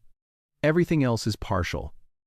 The Cologne Oxyrhynchus poem recovered in 2014 added substantially to the known corpus. It was a significant recovery. It was also a reminder of how much has not been recovered. Because even that poem is not in the 9 books. It is an addition to a fragment of what once existed. Sit with that for a moment. 9 books of poetry by a writer that the greatest minds of the ancient world considered among the finest who ever lived. Reduced to 150 fragments and 1 complete poem. What Sappho's complete 9 books would tell us about love, about women's inner lives in archaic Greece, about the forms that lyric poetry could take in its fullest expression, is not a question that can be answered from what we have. It can only be felt as an absence. The losses in science carry a different kind of weight, because in some cases we can measure precisely what the loss cost. Aristarchus of Samos proposed that the Earth revolves around the Sun in the 3rd century before the Common Era. The treatise in which he set out this proposal does not survive. We know it existed because Archimedes refers to it in The Sand Reckoner, a work that does survive. We know its conclusion. We do not have its arguments. Copernicus, writing in the 16th century, knew that Aristarchus had proposed a heliocentric system. He mentions it in his own work. But Copernicus did not have Aristarchus's treatise to work from. He had to arrive at his conclusions by his own route.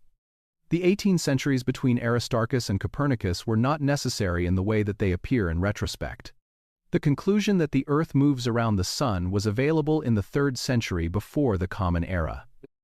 The arguments supporting it were apparently in the Library of Alexandria.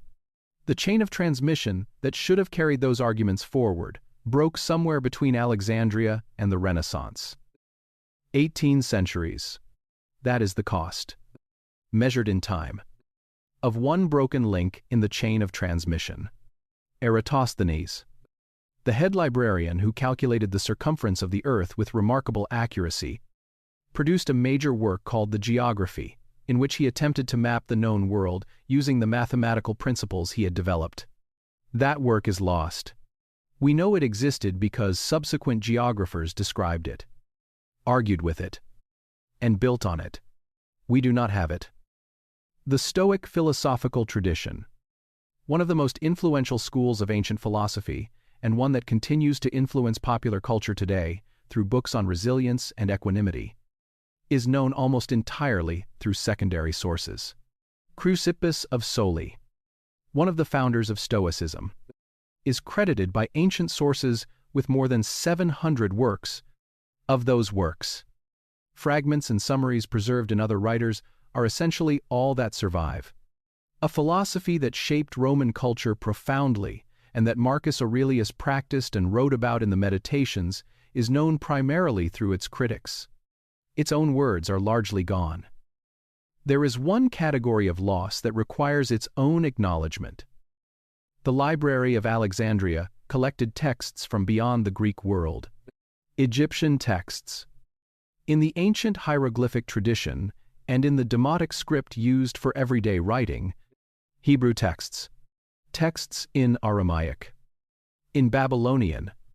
In the languages of Persia and of India.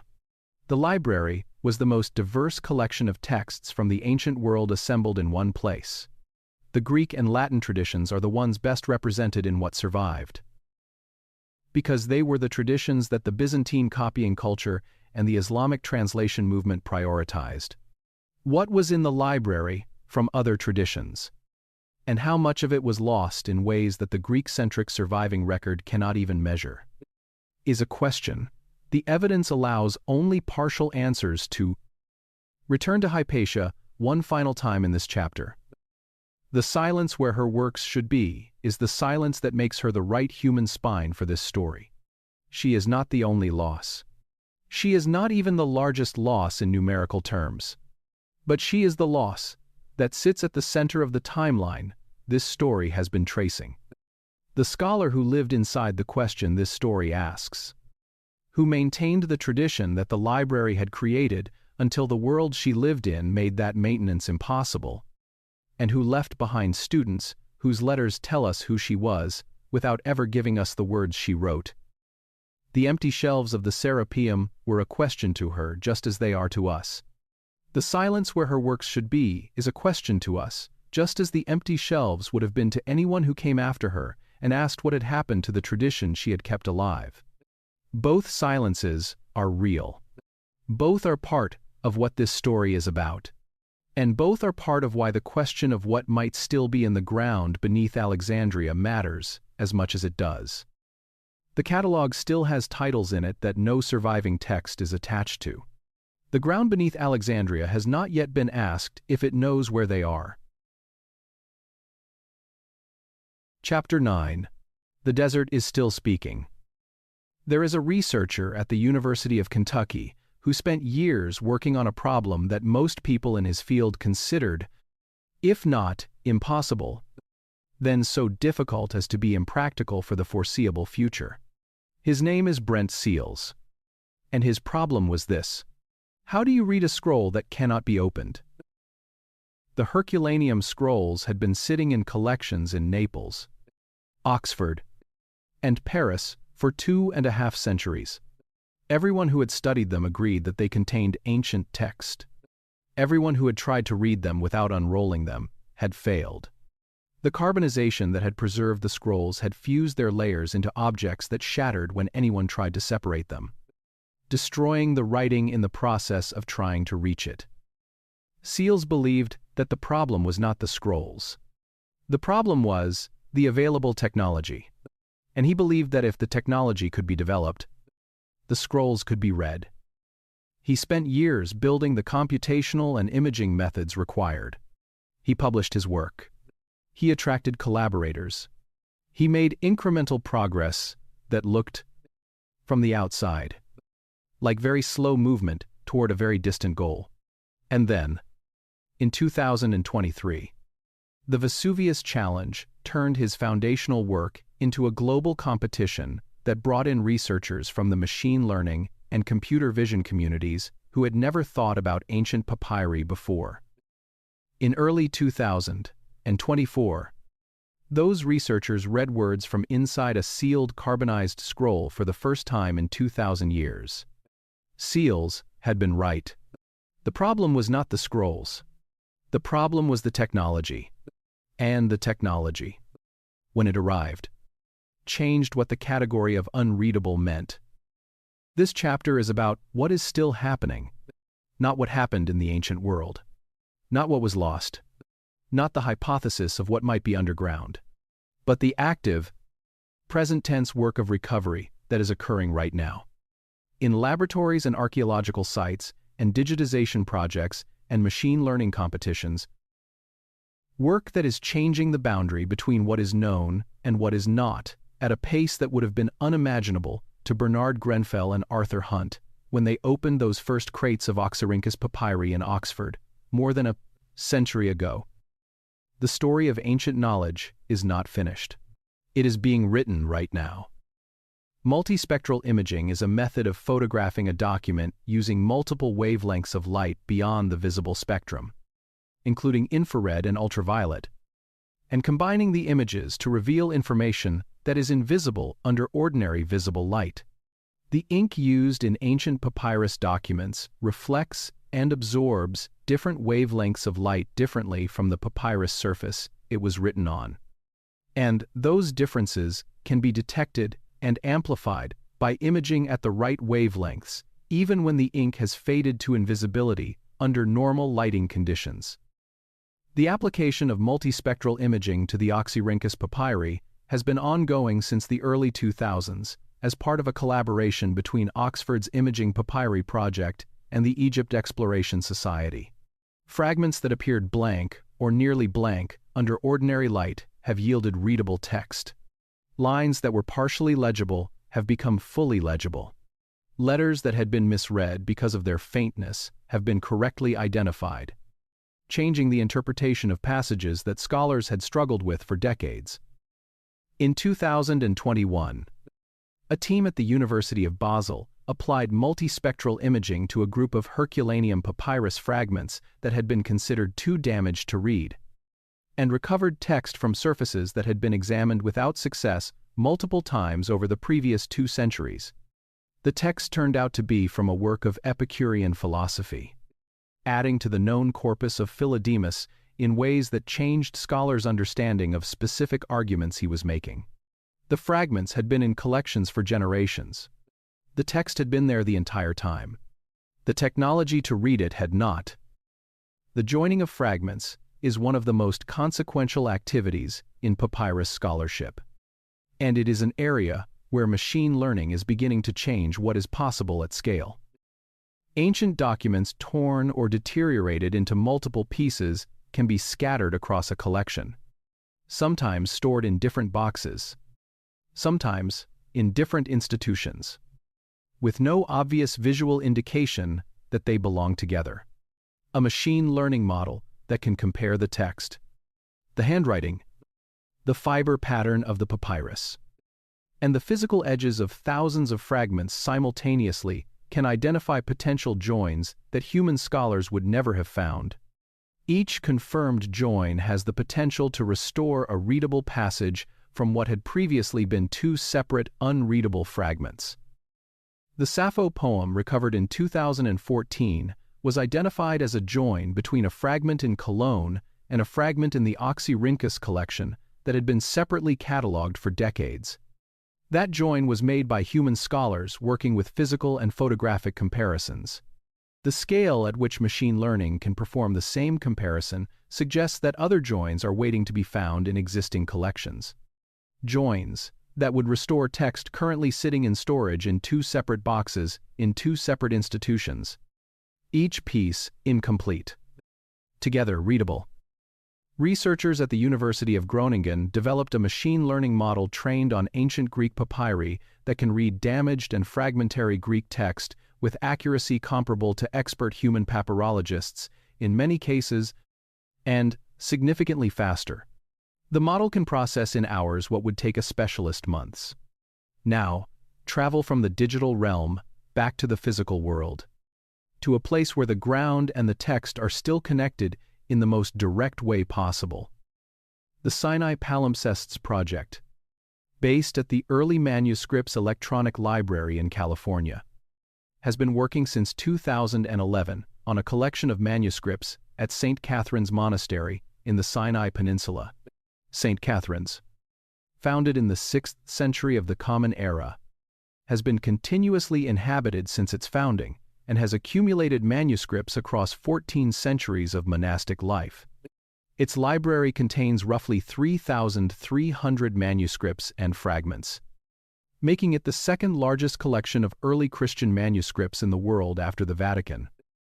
Among those manuscripts are palimpsests, documents on which the original text was scraped away and the surface reused for a new text.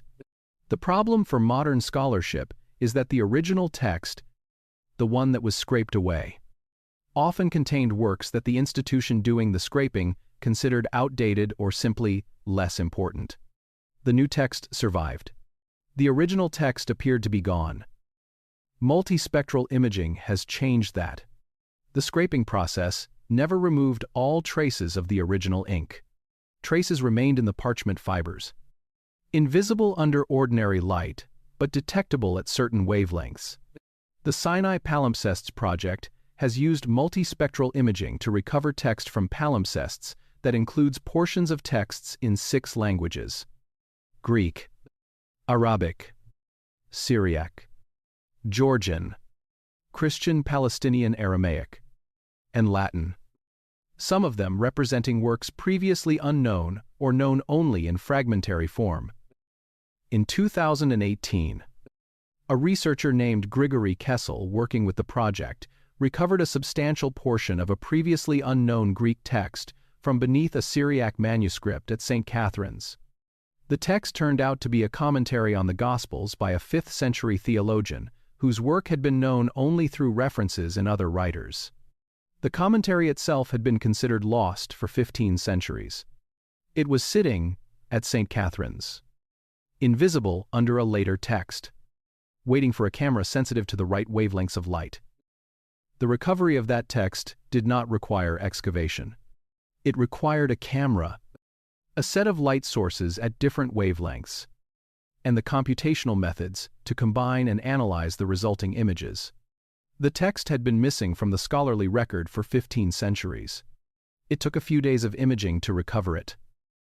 Museum collections around the world hold manuscripts and fragments that were acquired in the 19th and early 20th centuries and have been catalogued at varying levels of detail. These understudied collections represent an unknown quantity of potentially recoverable ancient text sitting in storage in institutions already in possession of them, waiting for a researcher with the right tools and the right question. The Bibliotheca Apostolica Vaticana holds roughly 80,000 manuscripts and fragments. The British Library holds approximately 250,000 manuscripts. The Bibliothèque Nationale de France holds comparable quantities. The combined manuscript holdings of the world's major research libraries represent an archive of incalculable size, most of it not yet examined, with the computational tools now becoming available. In 2023, a research team applied computational methods to a collection of damaged medieval manuscripts at the Ambrosiana Library in Milan and recovered portions of text that had been listed in the catalog as unreadable for more than 100 years. The text turned out to be a previously unknown letter from a significant figure in the early medieval church, changing the scholarly understanding of a specific theological controversy. It had been in Milan the entire time. The technology to read it had not been available until recently. The pattern is consistent, and it is worth stating directly. In case after case, across multiple collections and multiple document types, texts that had been classified as lost or unreadable have been recovered when new technology was applied to them. The category of lost is not fixed. It is defined by the limits of current technology. And current technology is changing faster than it has ever changed before. Now return to Egypt and to the specific question of what the ground is still saying. The site of Oxyrhynchus itself has been revisited with modern methods. In the Fayum region, survey work using satellite imagery and ground-penetrating radar has identified sites of ancient settlement that have never been excavated, and that the ancient settlement pattern suggests may have had document deposits comparable to those at Oxyrhynchus.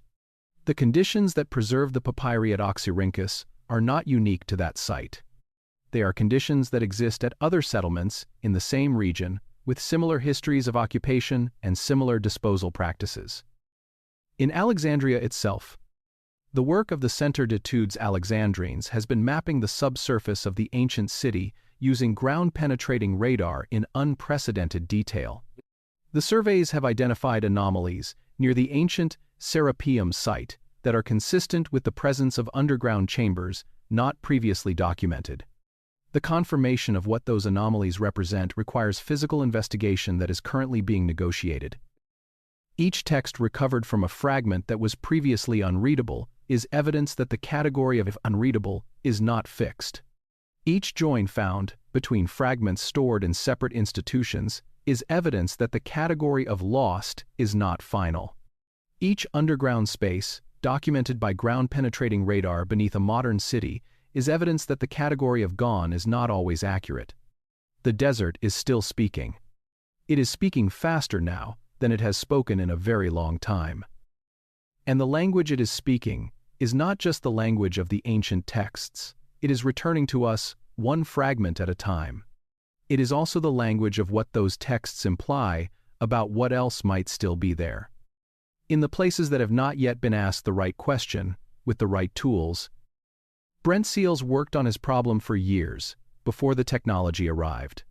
Grigory Kessel recovered a 1,500-year-old text in a few days of imaging. The gap between those two timescales is the gap between a problem that has not yet found its technology and a problem that has.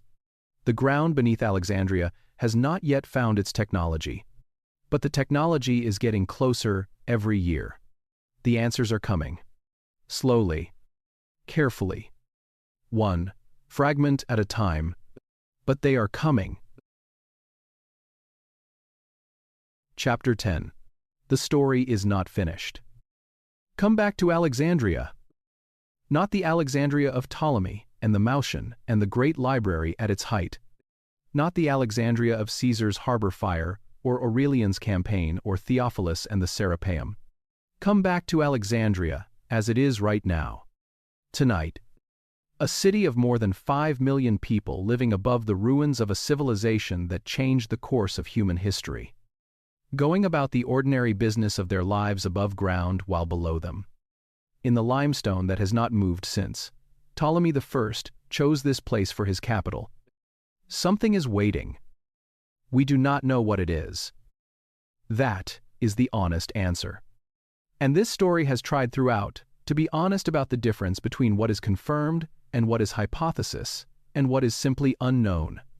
What is waiting beneath Alexandria may be empty galleries that once held scrolls and hold nothing now.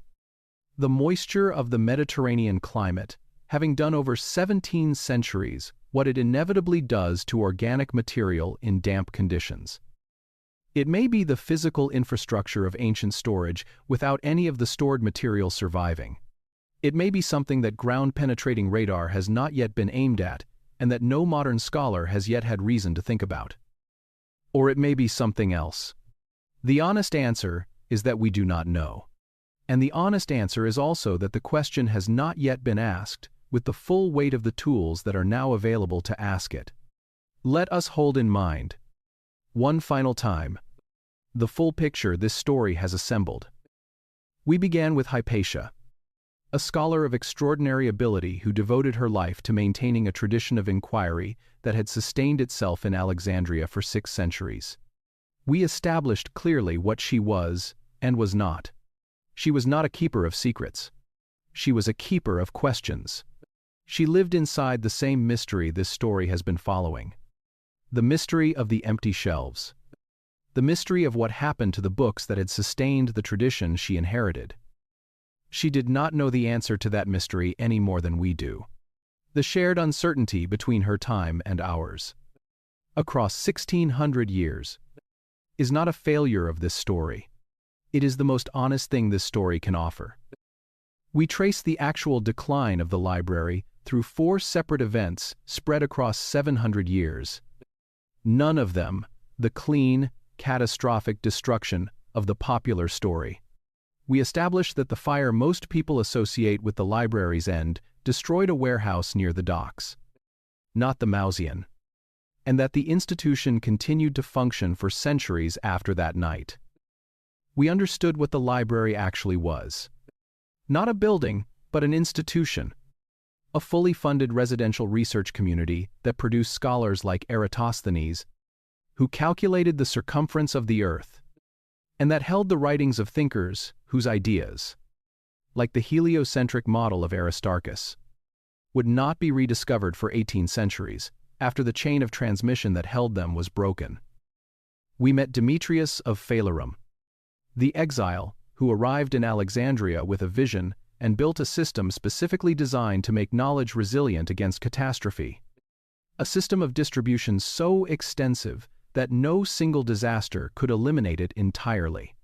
We understood that his system worked for 6 centuries, and that the question of whether anyone in the last years of the Serapeum understood and acted on what he had built is the question the empty shelves leave permanently open.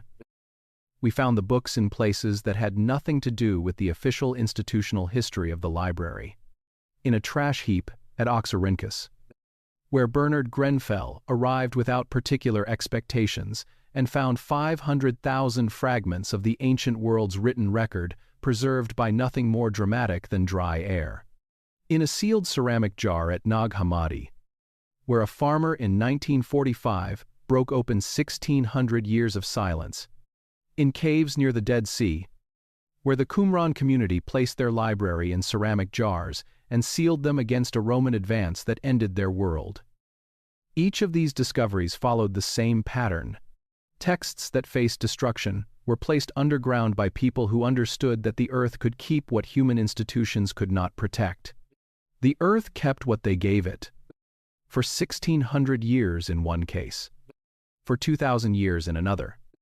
And it kept them in readable form, waiting for the right question and the right tools. We visited Herculaneum and watched the Vesuvius challenge produce something that Brent Seals had worked toward for years and that the world had considered nearly impossible. Words read from inside, a sealed carbonized scroll in 2024 that no human eyes had seen since the 1st century of the Common Era. We understood that the category of unreadable is shrinking every year. That the boundary between what is lost and what is recoverable is moving, and that it is moving in one direction. We examined the hypothesis beneath the ground of Alexandria itself, carefully and honestly, without claiming more than the evidence supports. The documented galleries of the Serapeum, the niches in their walls, the testimony of Orosius describing empty bookshelves in the early 5th century, the pattern of burying texts to protect them from destruction, practiced at Nag Hammadi and Qumran in exactly the period when the Serapeum was under threat. The ground-penetrating radar anomalies near the ancient Serapeum site that are consistent with the presence of underground chambers not previously documented. We held the hypothesis as a hypothesis. We did not dress it up as more. The answer could be yes. The answer could be no. The answer could be more complicated than either. We do not know. We followed the books east, through Constantinople and Baghdad, through Hunayn ibn Ishaq, carefully comparing manuscript copies in pursuit of the most reliable text, through al-Khwarizmi and Ibn al-Haytham and Ibn Sina, through the chain of transmission that carried ancient knowledge from Alexandria to the European Renaissance and into the foundations of the modern world. We understood that this chain was not inevitable, that it required human choices at every link, and that the knowledge arrived because enough people made the right choices often enough to keep the chain unbroken. And we sat with the grief of what was truly lost. The 113 plays of Sophocles that survive only as titles and fragments. The 9 books of Sappho reduced to 150 fragments and one complete poem, the heliocentric theory of Aristarchus, that cost the world 18 centuries, and the works of Hypatia herself, who maintained the tradition of the Maution in its last living form and left behind not a single surviving text. Now bring all of that together and see what it means. The story of the Library of Alexandria, the one most of us were told, is a story about an ending. One fire, one night, one catastrophic loss from which nothing was recovered. That story is wrong in almost every important particular. The real story is not a story about an ending. It is a story about transmission, about the extraordinary lengths to which human beings across centuries and civilizations went to keep knowledge alive, and about the equally extraordinary fragility of the systems through which they did it. Some knowledge was lost. The losses were real, and they were significant, and the world is genuinely poorer for them. But the transmission that succeeded is equally extraordinary and equally worth acknowledging. The fact that we have any Sophocles at all is not inevitable. The fact that we have Euclid's Elements in a form complete enough to teach from is the result of a chain of copying decisions that stretched from Alexandria through Byzantium, through Baghdad, through Toledo, into the medieval European university system, each link of which required someone to decide that the text was worth copying again. And the impulse to recover does not end. The Vesuvius Challenge brought together researchers from around the world who had never thought about ancient papyri before. A graduate student's machine learning model read words from inside a sealed carbonized scroll for the first time in 2,000 years. The words were about pleasure and the good life. They were written by a philosopher named Philodemus, who lived in the 1st century before the Common Era. Philodemus wrote those words. The volcano preserved them. Brent Seals built the foundation to read them. A graduate student's algorithm finally did. And now they are part of the world's knowledge again, available to anyone who wants to read them. That is the arc of this story. Not straight, not inevitable, full of contingency and luck and human choices that could have gone differently at 100 points along the way. But real, and still happening. Now, think about Hypatia one final time. She did not know that the students who scattered after her death would help carry something of the tradition east into Persia and eventually into the House of Wisdom in Baghdad, where it would be extended and refined and returned to Europe in a form that would make the Renaissance possible. She did not know that a farmer digging for fertilizer in Upper Egypt would find a jar full of texts that a bishop had tried to destroy. She did not know that a machine learning model in the 21st century would read words from inside a carbonized scroll that the volcano had preserved while everything around it burned. She knew only that the books mattered, that the tradition mattered, that the inquiry mattered. She gave her life in service of that knowledge, and the world she lived in took her life for it. The tradition survived anyway. Not because of any single heroic act, not because of any institution powerful enough to protect it against everything the world would do to it, but because of the accumulation of small choices made by people who understood, at each moment when the choice presented itself, that the knowledge was worth keeping. Demetrius of Phalerum designing a system of distribution resilient enough to survive his own removal from it. The Byzantine monks who copied Greek philosophical texts in the margins of theological manuscripts they were more interested in. Hunayn ibn Ishaq, traveling to Byzantine cities to find reliable manuscripts rather than working from whatever copies were close at hand. Bernard Grenfell deciding that an unpromising site in the Egyptian desert was worth digging. The farmer who hesitated before breaking the jar at Nag Hammadi, but eventually let curiosity win. Brent Seals, working for years on a problem most people thought was nearly impossible. The graduate students whose machine learning model finally read the sealed scroll. Each of these choices was small. Each was contingent. Each could have gone differently. Together they form the chain that connects Hypatia's Alexandria to the world you are living in tonight. And the chain is not finished. The Oxyrhynchus papyri are still being published. The Herculaneum scrolls are still being read. The Sinai palimpsests are still being imaged. The ground beneath Alexandria is still being surveyed. The museum collections of the world are still being digitized and analyzed with tools that are improving every year. The ground beneath Alexandria has not been fully asked what it remembers. The answer to the question this story began with: whether books were hidden underground, whether the empty shelves that Erosius saw in the early 5th century are the trace of a deliberate act of preservation or simply the ordinary dispersal of a declining institution's holdings, is not yet known. What is known is that the pattern of human behavior in the face of threatened knowledge, documented at Nag Hammadi and Qumran and in the Villa of the Papyri, makes the question worth asking with every tool available to us. What is known is that the technology to ask it is being developed and deployed right now. What is also known is that the Herculaneum scrolls seemed lost for 1700 years until the right technology arrived. What is known is that the Nag Hammadi texts seemed gone for 1600 years until a farmer's curiosity broke a jar. What is known is that a Sappho poem seemed to have disappeared for 2000 years until 2 fragments in 2 different collections were joined by a researcher who thought to look. What is known is that a 1500-year-old theological commentary was sitting at St. Catherine's Monastery, invisible under another text, until Grigory Kessel pointed a multispectral camera at it.